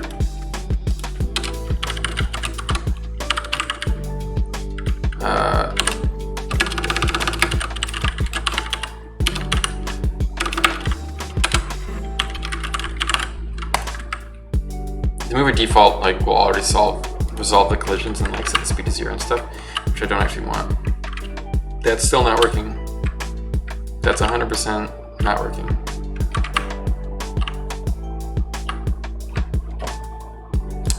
Why is it doing that? Huh. This should make it so that it doesn't stop its speed until later, I thought.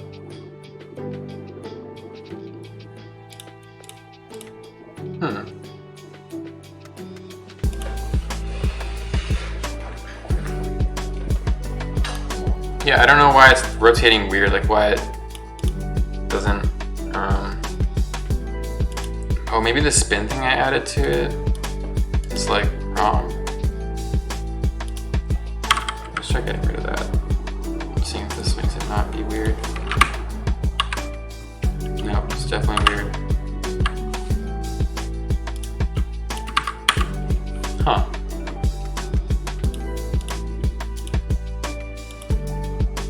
That's a weird one.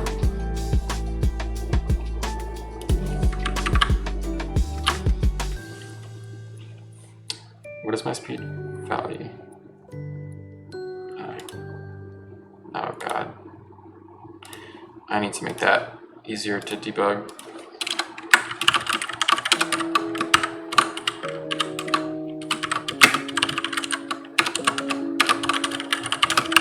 I tried this thing with my entity component system thing this time where like you get like references to the object, not the actual object, and that way if it's destroyed and then you try to use it, it'll like tell you that like, hey, this thing that you're trying to reference, like this component does not exist in the scene anymore, it's being destroyed, instead of just using pointers and stuff. But it does mean that it's harder to debug like the actual values because in Visual Studio I can't like inspect the values directly, so I need to make a shortcut for that.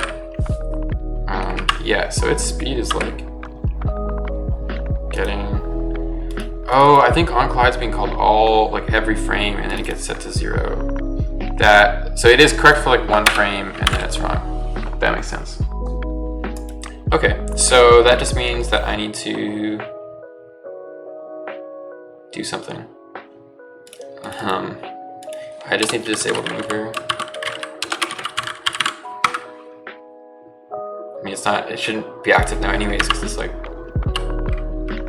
that's still not working.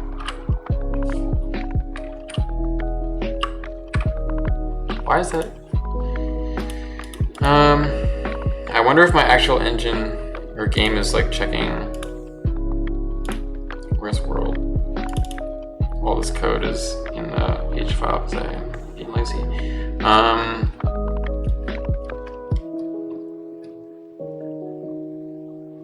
It does check if it's enabled before it updates it.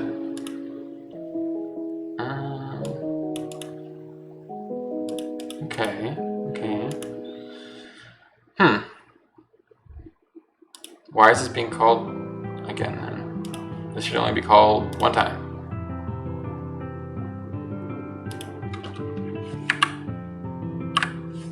Okay, it's called. Now it's called again. How is this happening? It shouldn't be disabled, or it should not be enabled.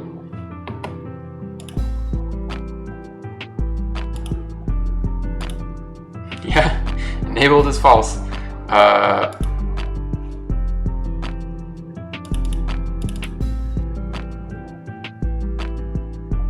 Oh, it's doing move and then check for push out, and then check for push out calls it.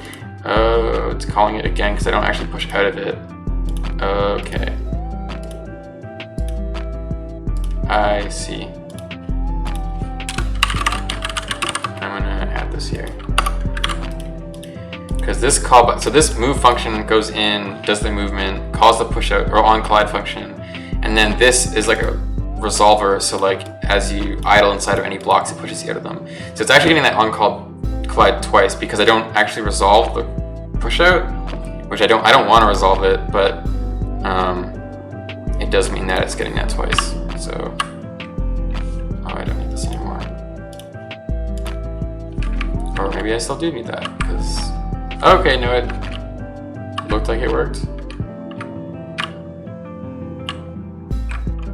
Why is it still so, like, it's definitely doing it sometimes.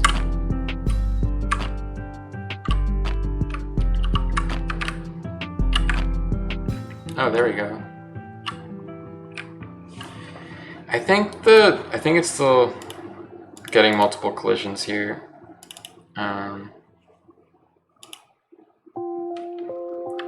Yeah, I think that this is still getting called multiple times inside the move. Yeah, it's like moves it and then checks for push out. So I think I need to do kind of weird. I don't, yeah, this is not how this should be happening anyways. Okay, what I should just do is from here be like,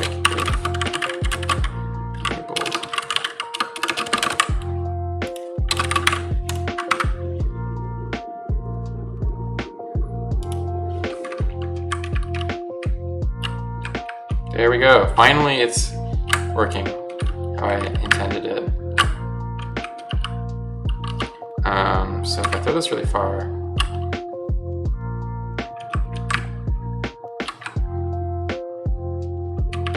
yeah. So now there definitely needs to be a way to like, if I throw it out of the screen, there's no tell of like when can I slash again, which feels really bad. I'm not super sold on not being able to slash, honestly. Like, I mean, it's kind of cool. And it's pretty fast. Like, I think that's okay, the speed of that.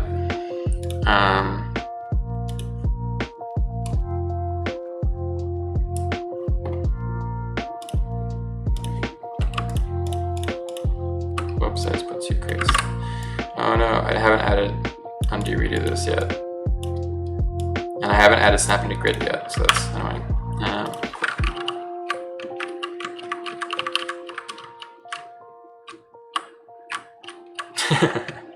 Okay, cool. Oh shit. Okay, this is a problem.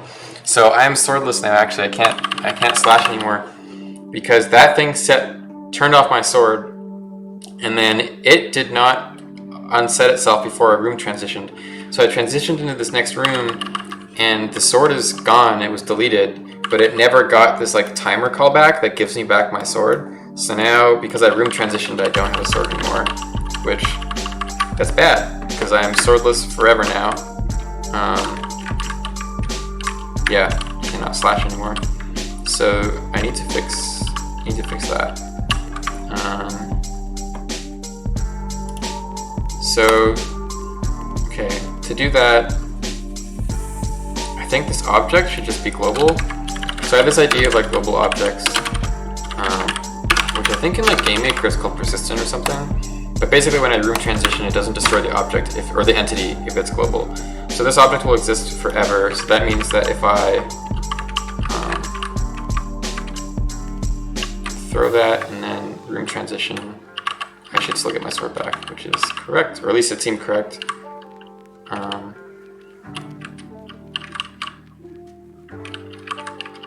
Yeah, so that's cool. So that was a problem.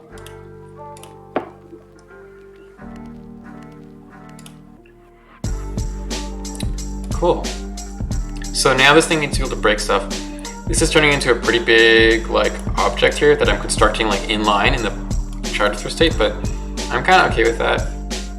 This should probably be separated out into like a function called like create sword thrower, and then it just gives you the direction or something, but I'm okay for now with it like this.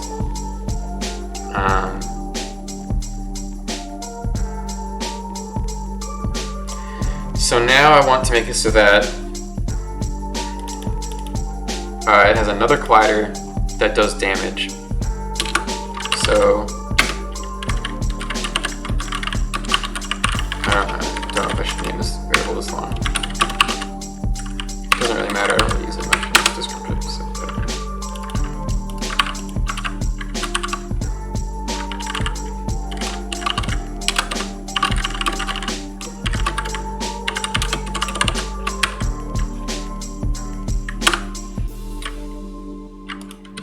Okay, so now this thing called a damager, another component.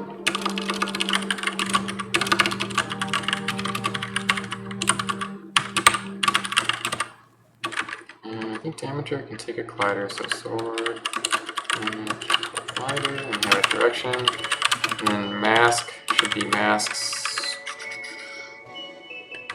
I'll just do default. I don't know what my thought was with that. Oh, I think it's because eventually there will be enemies. The player will have a player mask, enemies will have an enemy mask, and then like the kind of thing the damage is hurting is the mask. Okay, so sword, damager. I feel like there's a bunch of stuff that this constructor still needs that I'm not setting. Why are these variables all weird?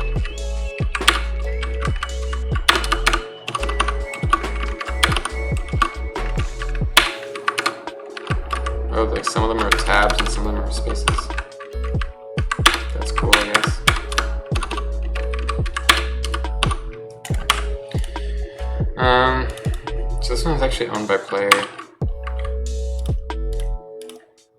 So that's like a thing I need to add.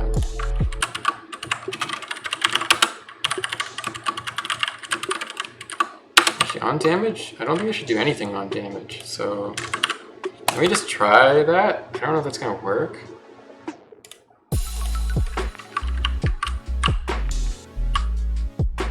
Okay, that looked like it kind of worked. Try these ones. That's cool. Okay, I'm into this.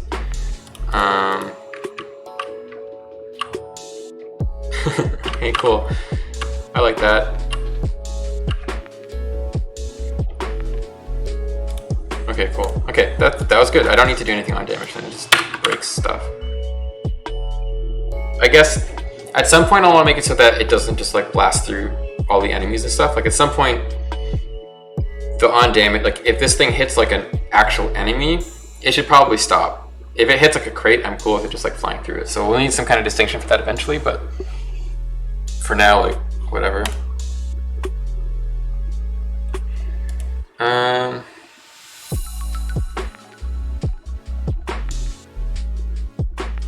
Oh, that's a good idea. Yeah. Yeah, thank you. I'm gonna do that. So when it collides, it should try to find.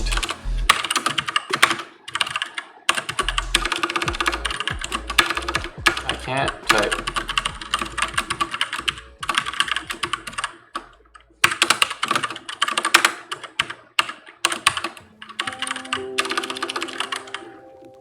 How do I destroy a component?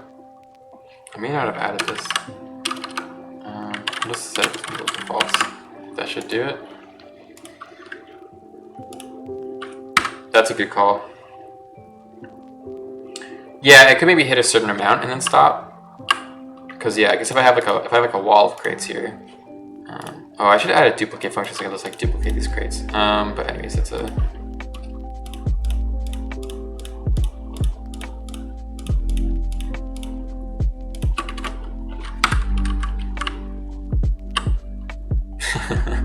I mean, that is kind of cool, but yeah, I think I agree. I think at some point it should give up on them. I think I might also want to make the collider even smaller. We'll see. I'm not sure.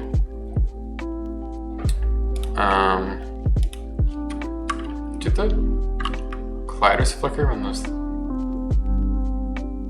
Oh, okay.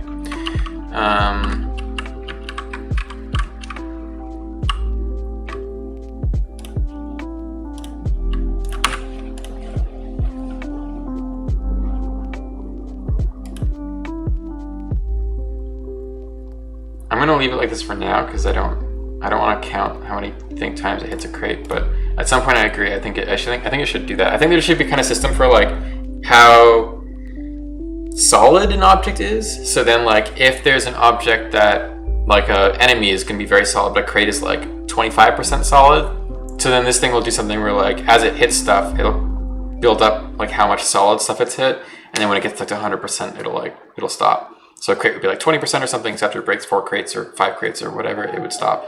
And an enemy would be like maybe like 100% solid or something like that. I don't know yet, but I think something like that makes sense. Okay. That feels pretty cool. I need to make it so that when it reappears, you know, because right now there's no way to know. Like if I mean, it's obvious when I throw it and it like sticks into a wall and it disappears. Like, okay, I know I have it back now. But if I throw it off the side of the map, I don't know when I get it back. So I'm gonna make an animation not on the player, but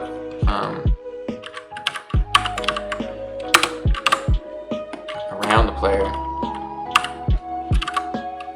And for now, I'm just gonna do like a.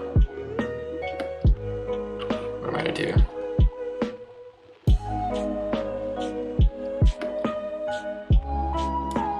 It's gonna just be like a something.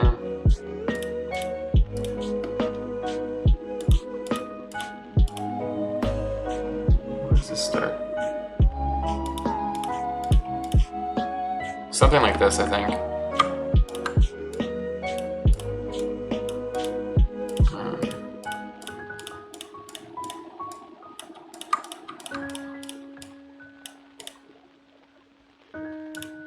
should maybe be 4.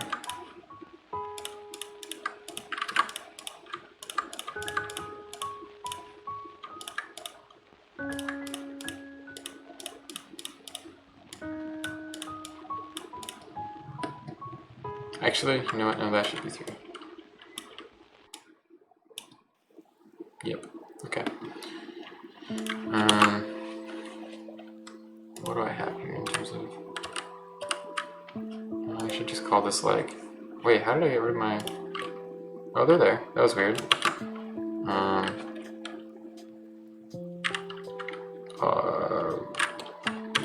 Sword get.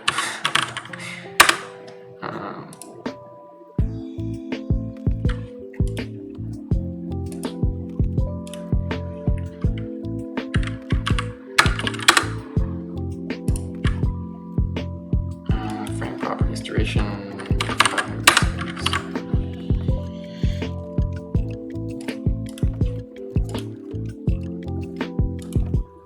Okay, so then when the sword gets back, I have this thing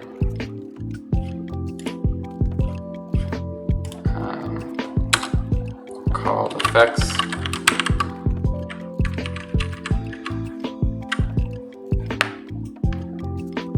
I'm just using strings right now. Yeah, so you can see here I add a sprite called throw, and I just reference it by a string name. So just, yeah, so there's actually just like an asprite file called throw in here somewhere. And the throw has like these 2 animations in it. Each animation in this case are only 1 frame, so it's kind of redundant having to be animations, but yeah. So then I say like, hey, animator, your sprite is called throw, and you play an animation called spin, which is spin and stuck. And then when you get stuck in the wall, it like plays that one. So yeah, I'm just using strings for that. Just because it's easy.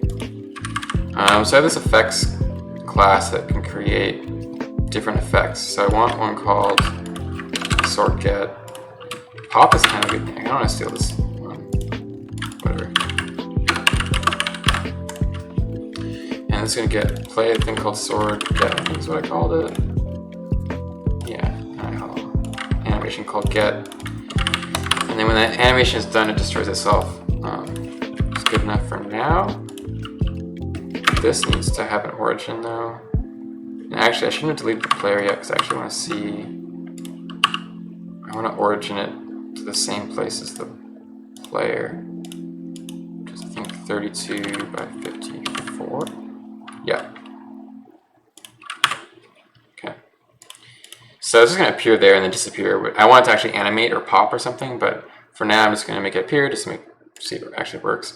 So now sword get in our world, the timers, world.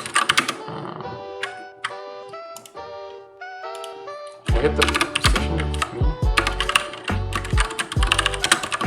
I should be able to because I can get the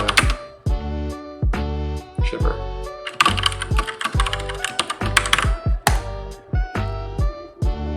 So I can just do that.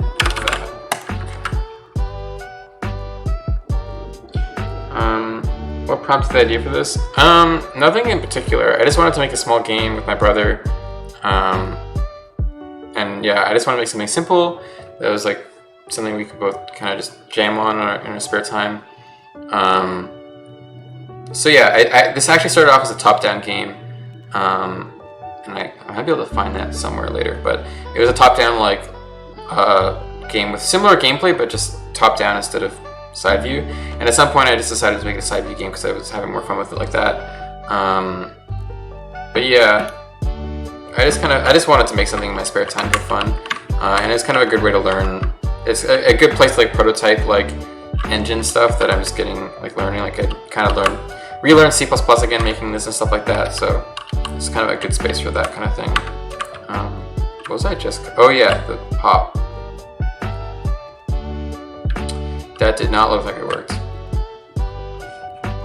Yeah, I don't see anything.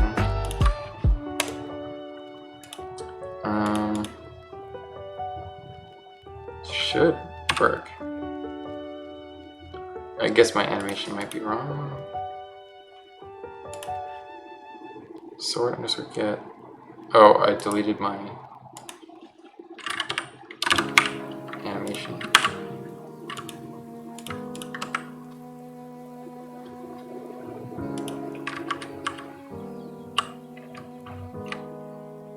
Okay, it was there.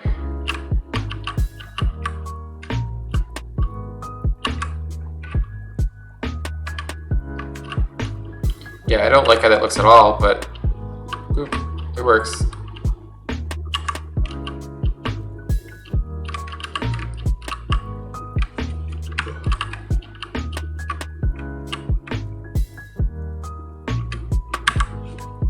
Yeah, I mean, I don't, yeah.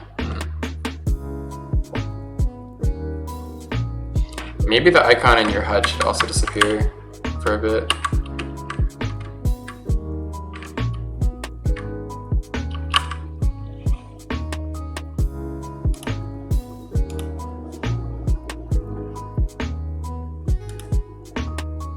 Yeah, Bing, you got a sword. Yeah, that's how it feels.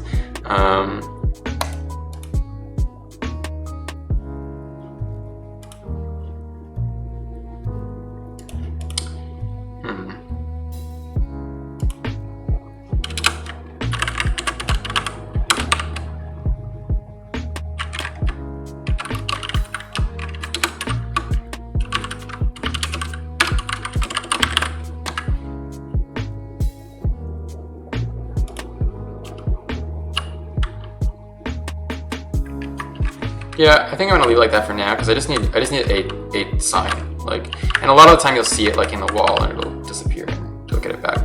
So I don't like this.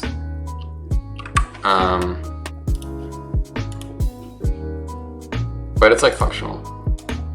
Also needs to last like 250 maybe.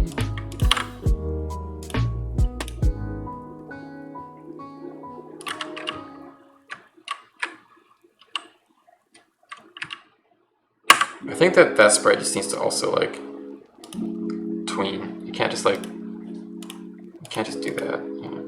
I should add a tween component honestly, so that I have a timer. I can do the timer for now. That's kind of weird, but like I'll do that for now.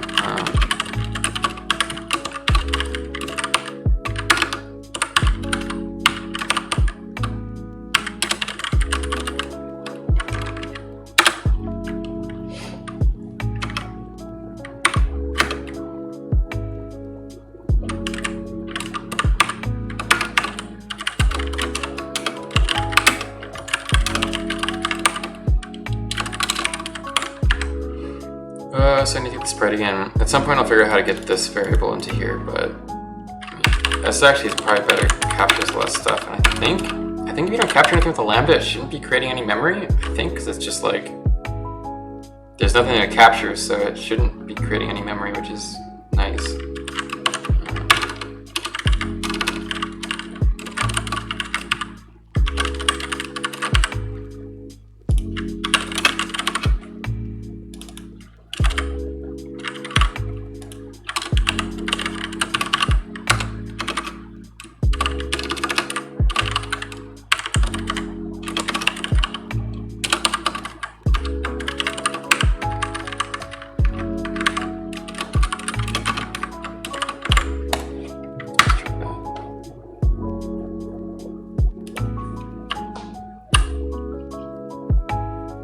Okay. That was a bit too much.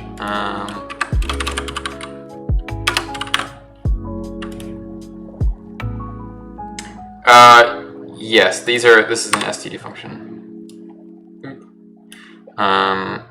So yes. Oh hey Ubuntu. Hope you're doing well. But yes, these are pretty much all the lambdas I've been doing are on the STD function stuff.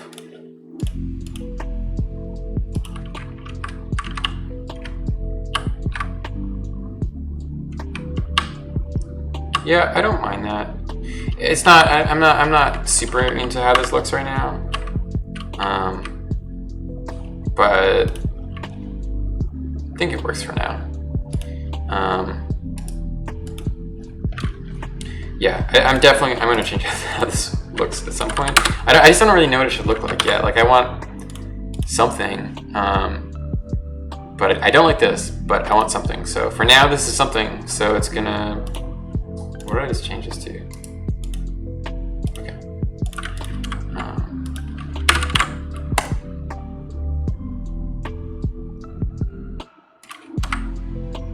Oh wait, that's not the right thing. This is.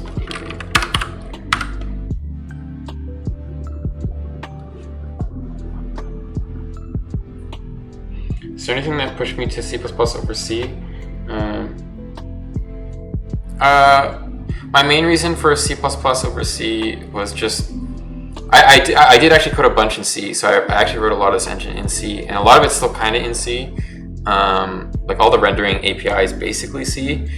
But yeah, I ended up just doing C++ because at the end of the day, it was easier for me to do a bunch of small things.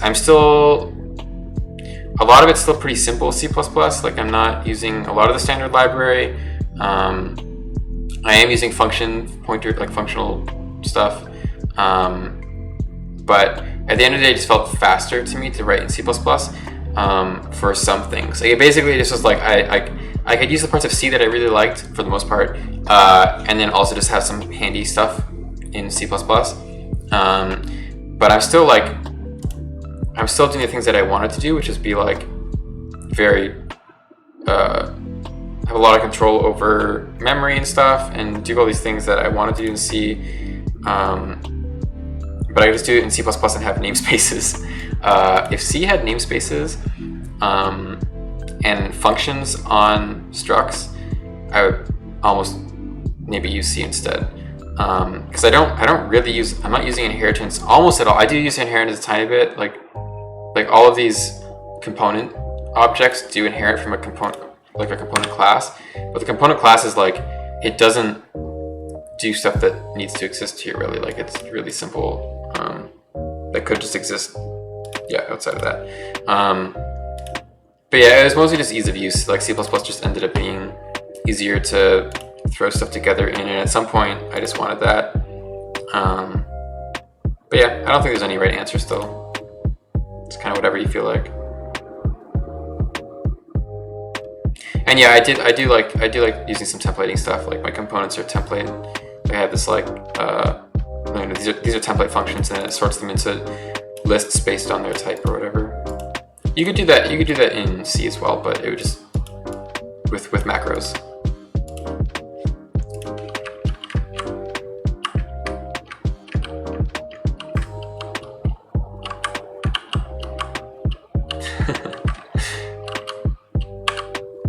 I think what I'm gonna do, honestly, is I think I'm gonna make it so the sword icon on the bottom, like it'll like flicker or something, like when you don't, or when you get the sword back, it'll like, because yeah.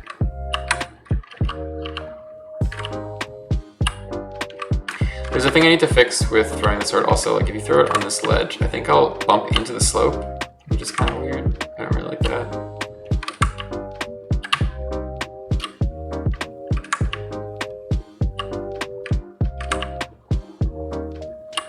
Oh, I need to fix that also. Like when you're on a slope and holding the attack button, you like slide down the hill, which is weird. So I need to fix that. So I need to make gravity in the, this is another player. I need to make gravity only happen if you're not on the ground.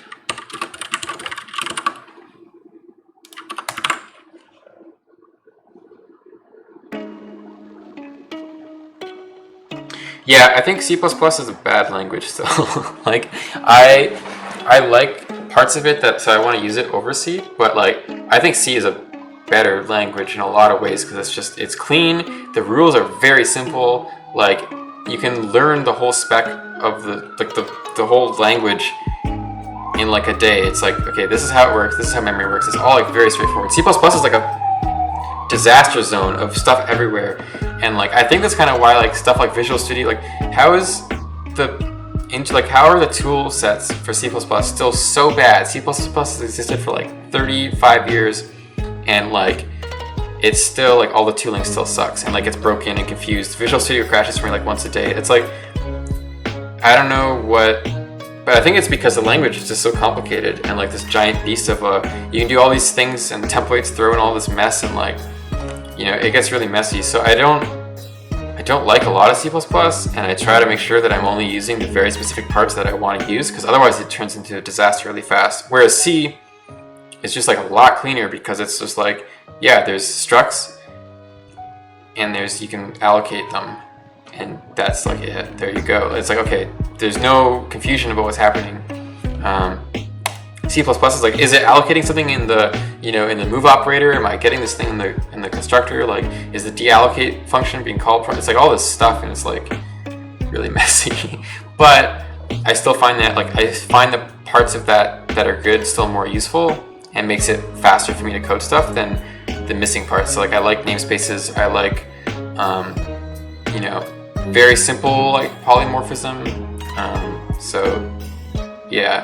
C++ is nice for that, so I still use it over C, but I don't think that I think there's a lot of problems with C++. I think it's a really messy language, and I think that at some point there's going to be really strong replacements. There's a lot of people working on really cool languages like Rust and other ones that feel like at some point they'll do all the good parts of C++, which is like handle your own memory and be really fast and stuff, without all the really messy stuff.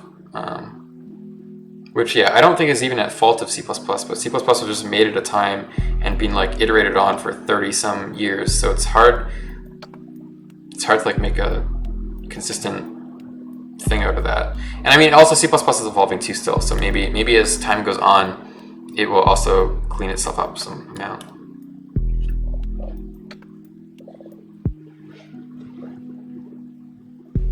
I missed a lot of questions here because I was talking, doing my little C++ rant.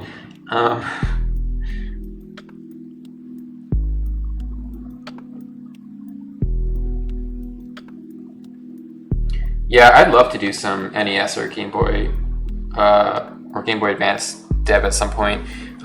It looks so fun, and it also hits that same kind of stuff that I really enjoy. Like I really like just the messing around with your little bits of memory and that stuff. It's just, yeah, I want to do it at some point. Yeah.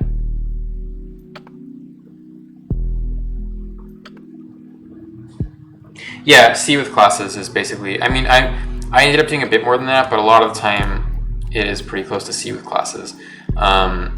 Because, yeah, it's just, I don't know, yeah.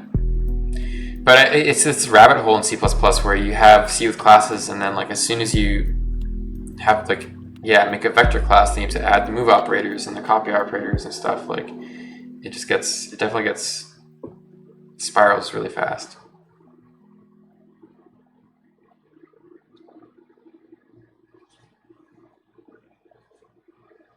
That's cool. Yeah, I really want to try Game Boy Advance or NES or Game Boy Color or something at some point. It seems like such a fun thing to mess with. So yeah, I should do that at some point. I don't know how this works now. I think the sword is like, it's definitely getting there. I'm gonna get this guy out of here for now.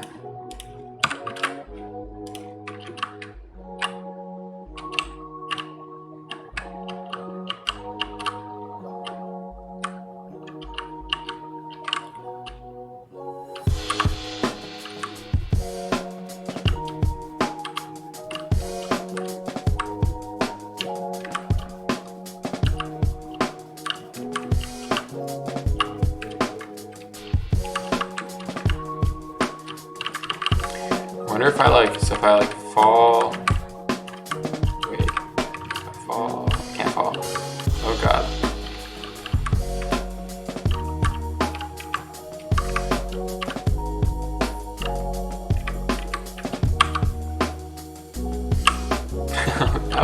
Oh, this doesn't have a max speed.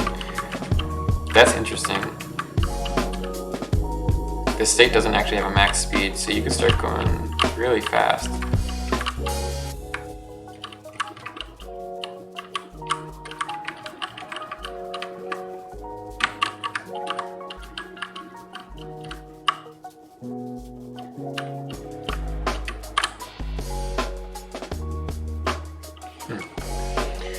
Okay, that's pretty cool.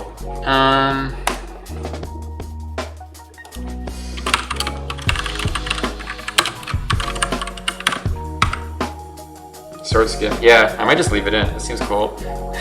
Weird bug.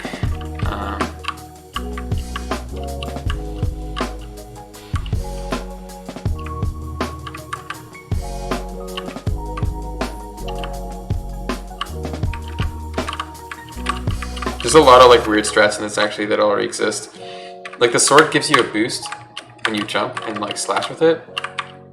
But it only gives you a boost one time in the air. So after I slash once, I get a boost, and then after that, it doesn't like boost me as much. But you can wall jump, and it gives you the boost back. So the other thing is you can't really slash towards the wall, but you can slash up after doing a slash. You can slash upwards after doing a wall jump, which gives you upwards momentum. You can't slash back towards the wall because I was trying to avoid this thing where like, you do it over here. Like if I slash towards where I just wall jumped, I don't really get that much momentum. But if I slash up, I still do because I wanted you to be able to like, you know, get this momentum up. So you can do this weird thing where you can like upwards slash and actually like gain some height. Not a lot of height, but enough to like, you can like work your way up the wall. Which I'm sure will be used somehow. And I think I'm gonna leave in. I'm realizing now actually that this state is like, this slash state or charge state is kind of messing up the flow of like it cancels your momentum and stuff. So I might want to only invoke that after slightly more time. I'm feeling like. Because I don't like that it like cancels your momentum there immediately. How are you handling sticking to slopes when you walk down them fast? The game snaps you to them, I think. It should be. So, oh, it doesn't. It does not. I think I might be doing nothing actually. I am doing nothing right now. The camera's up there. I keep looking over here. This is where my chat is, so I keep looking at the chat. But yeah, my camera's doing nothing right now. So you don't. Every frame you just get gravity. Oh no, wait, no, I do snap to the ground. Okay, so I don't know why it's not working then. But in theory, this code is like if you were on the ground, but you're no longer on the ground, then it tries snapping you down onto the ground. Right now, it's not working if you're going fast enough. I guess if you're going fast enough, maybe the distance is just too far. Just try increasing that.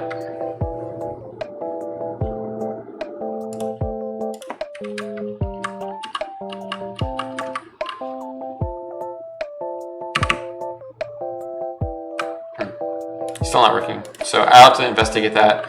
Oh, maybe this is where it's happening. Try that. But yeah, in theory, basically all I'm doing is saying like, if you were on the ground and you no longer are, and you didn't jump and you didn't fall off like a hard ledge, then try snap, like see how far down the ground is, and if it's there still, just snap the player to it. It's pretty simple. I don't do anything like otherwise. I honestly might not because like it's still happening a bit there. I'll have to check here what's going on or debug that later. I don't really feel like debugging it right now. But yeah, for most cases, like you're walking slow enough that's okay. It just like the gravity just takes care of it. But yeah, when you're running, it's clearly doing it sometimes. So let me try it over here. There's a bigger slope over here. Yeah, like you totally just fly off the ledge. Or fly off the slope. So I might not care though. We'll see. I'll reverse this for now because I don't know what this is really doing. But yeah, at some point I'll debug that. Yeah, weird.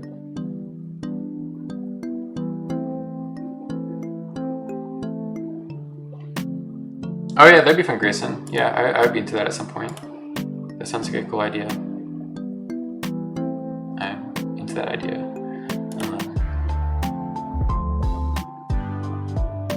I don't know how often I'll stream. I got a webcam now, so that's, you know, getting pretty serious about it. Went down to the store and got a $50 webcam, so I'm taking it pretty seriously. No, I don't know. I kind of want to get back to streaming like once a week or something, just on like side projects again. But yeah, maybe something like that could be fun. Yeah, I'd love to play your stuff and tell you why it's good.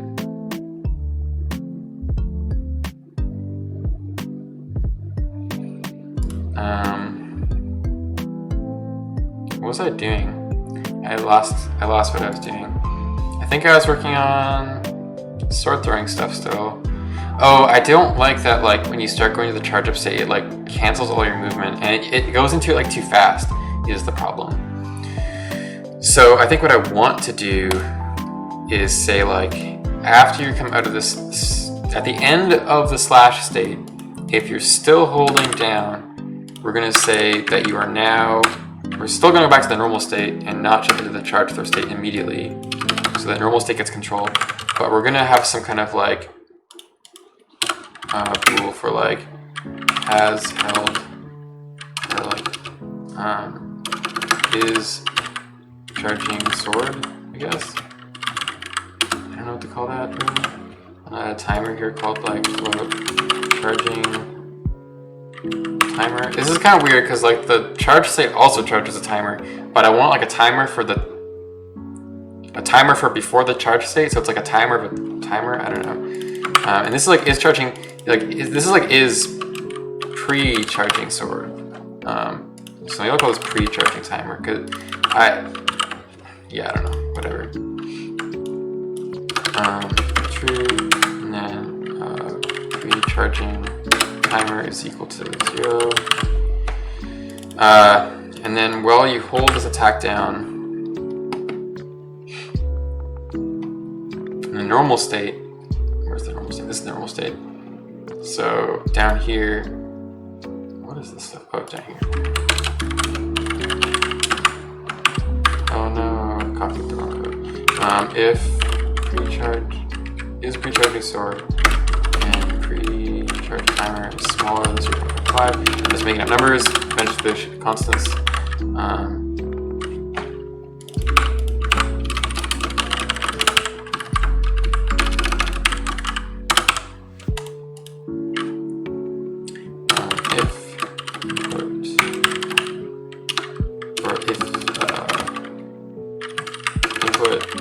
Attack is held down.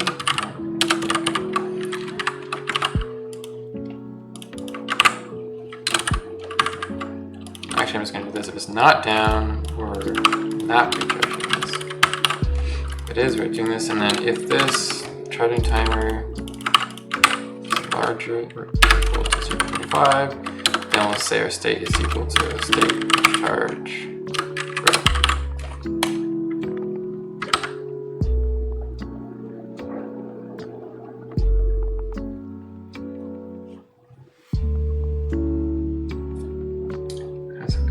Oh hey Devil Squirrel. Hey, it's going good. I hope you're doing well.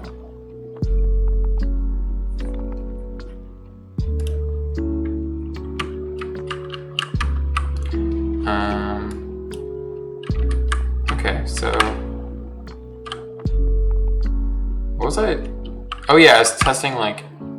Okay, that seems way better. So if I'm like holding it, I slash and then I hold it for way longer, then it goes into that state. So now I have a bit more time to like slash and like let go of the slash button before it like starts charging up the attack, which I think is way better because like it was like instantly going into it. Because the slash state itself is actually only like 0.1 seconds long, like it's super short. So for it to like 0.1 seconds long is how long you have to hold it before it like immediately goes into the charge state, was like it was cutting out like the charge state like stops your momentum. So when I was slashing, it would like I'd like hit the slash button and then it would like the player would start like slowing down right away, and I didn't like that. So now I have to hold it for a while and then the player slows down, which feels like way better. And then it gives me more time to like release the attack button without getting like slowed down. And I think if I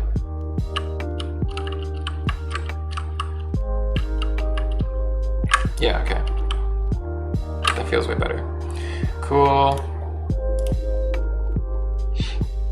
I am using imgui. Yep. Yeah, it's all imgui. So like it's imgui, and then like the imgui like GitHub has a it has like a thread on their GitHub with like themes that people have made. So I just like copy and pasted a theme that someone made that I liked, and I should credit them. I don't know.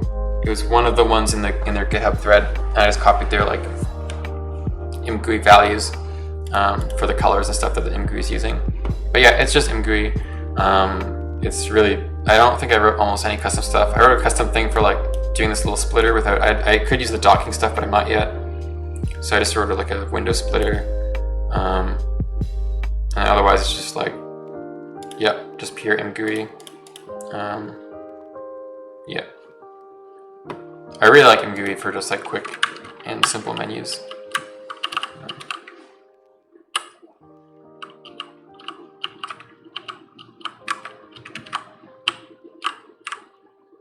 Yeah, that feels pretty cool.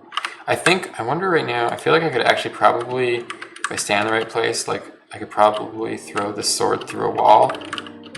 Maybe I'm like standing right up against the wall. Yeah, you can totally throw it through walls, which is probably bad. It's because it like starts like past the wall collider, and then in this game like all the colliders are just like lines. Like there's no actual collision in here. This isn't anything. It's just like line colliders. So like line collider, line collider, line collider. So like if the thing spawns past that line collider, which it does, you can kind of see it's like the smaller hitbox inside of it is like the collision for walls. So it just starts inside the wall, and then it's cool with that. So I should probably fix that, but does it do it on floors? It doesn't do it on floors. So yeah, I should fix that, but I think I might not for now. I might just leave it. I don't think it could do anything weird. I mean, besides the fact that it's like flying through a wall. I think if I did like, if I had like crates here, it would probably break the crates.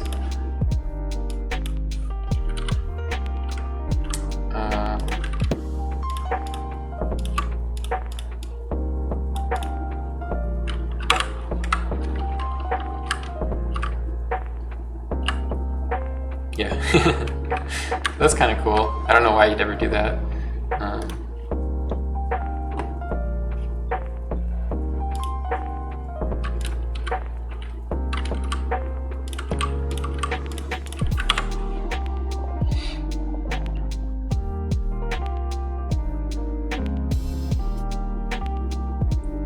Do I have a scene abstraction for switching between play mode and not? Kind of. Actually, not really. The game is actually just running. So the game itself, the gameplay thing, doesn't know about where it is or what it's doing. It's just like you just call an update and a render function. So the game is just like running however. So the editor has a thing where it has a game like instance basically. And when I hit play, it just starts. It tells the game to like load this room and start updating, and the game just does that.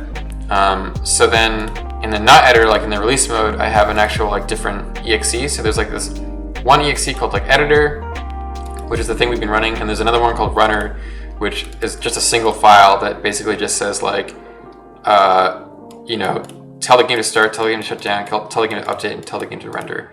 So if I switch to that, it'll just do that instead. Whereas the editor does basically the same thing. Oh, it crashes because I don't know. I haven't tested running in the runner for a long time. It probably doesn't know what room to load or something. Oh yeah, like I have to do. I haven't used this as a standalone thing in a while.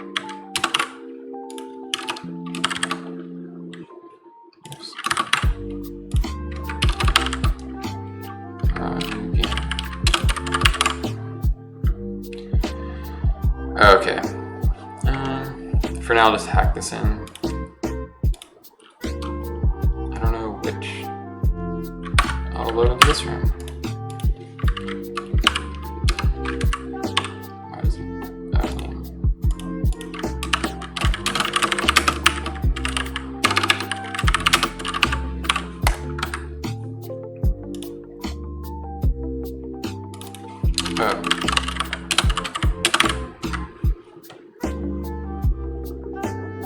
Yeah, okay, there we go. So now it loads in.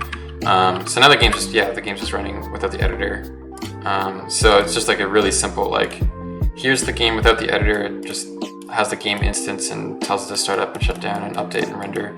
But then in the editor version, it just, does the same thing. I think if I go to my editor, CPP, it basically also has a game instance. And then like when you hit the play button, wherever that is, it just like makes a new save file with the like map name and room ID, and then tells the game to start up. And that's basically it.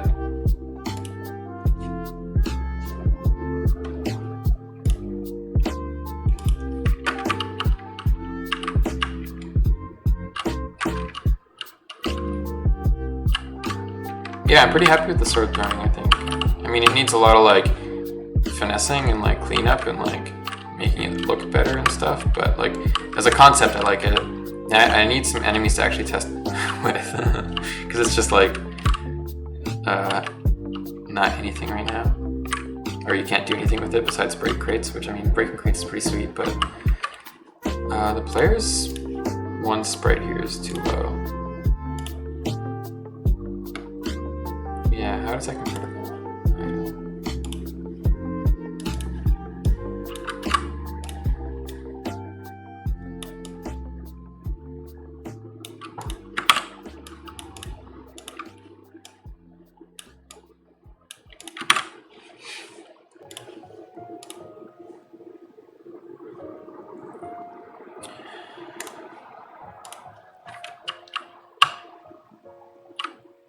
Yeah, see, this is another case, like the player is actually behind these crates right now because the player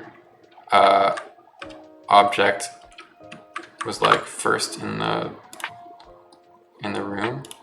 So I need to fix that. I need to have depth sorting of entities at some point. If I add them back, they'll be above those crates now. Yeah. And I mean, I want them above the crates, so I need to do a thing where the sprites are sorted by some kind of depth. Right now the game just renders the sprites, it just finds any like animator component and just draws them. So like, I think in here I even have it to do of like, this is stupid. Yeah, I just draw background tiles and then I draw the train and then I say like, for each animator, draw them, and for each like, frame is just a single frame of an image. So it like literally will draw all the single frame things above any animators right now. So at some point this needs to be abstracted out into some kind of like simple draw loop where like these things have some kind of depth and it sorts them by their depth and then renders them in that order, because right now it's pretty hacky.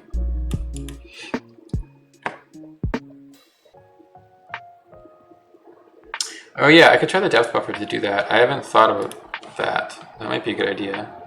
Although, yeah, they have transparency, so I'd need to make sure their depth buffer, like the shader would have to account for the transparent pixels. But I mean, it's a pixel art game with no the transparency is either on or off. There's no, what's it called? Partially transparent pixels. So that should just be pretty easy.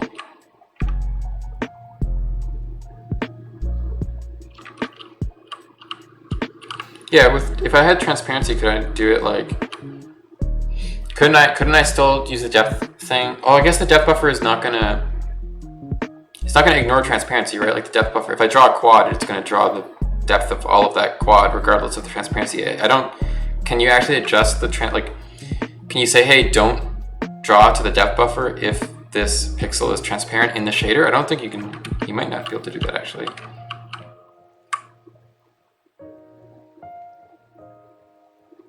Right, okay. Okay, so yeah, if you just have like on or off transparency, you can use the depth buffer still and like be like, if this pixel is, less than 50%, don't draw to the depth buffer. Okay, cool. Can you do that from the shader? I guess you probably could.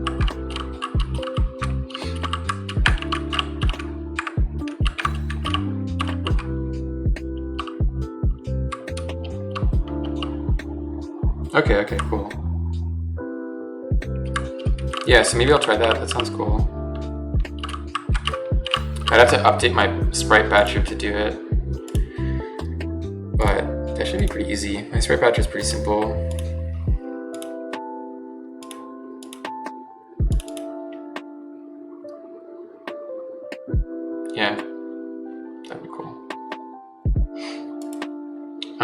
Yeah, at this point, like, I did pretty much what I wanted to do on stream today, I think.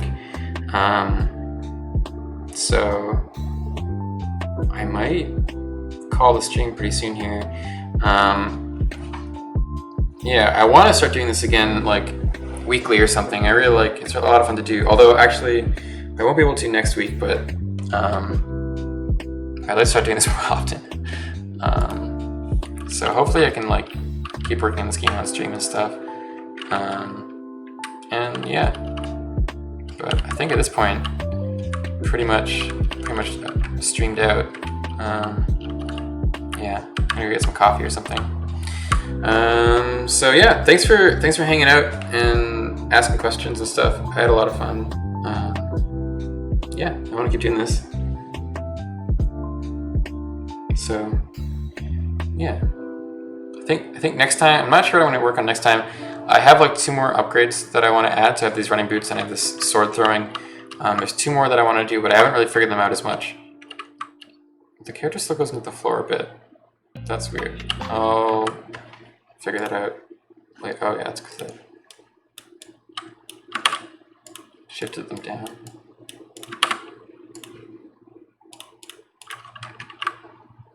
That's better. Yeah, so I'm not sure what I'll do next time. Probably, maybe I'll work on enemies again. I kind of really want to do a boss. So I might not do the next upgrades, and maybe I'll try working on a boss.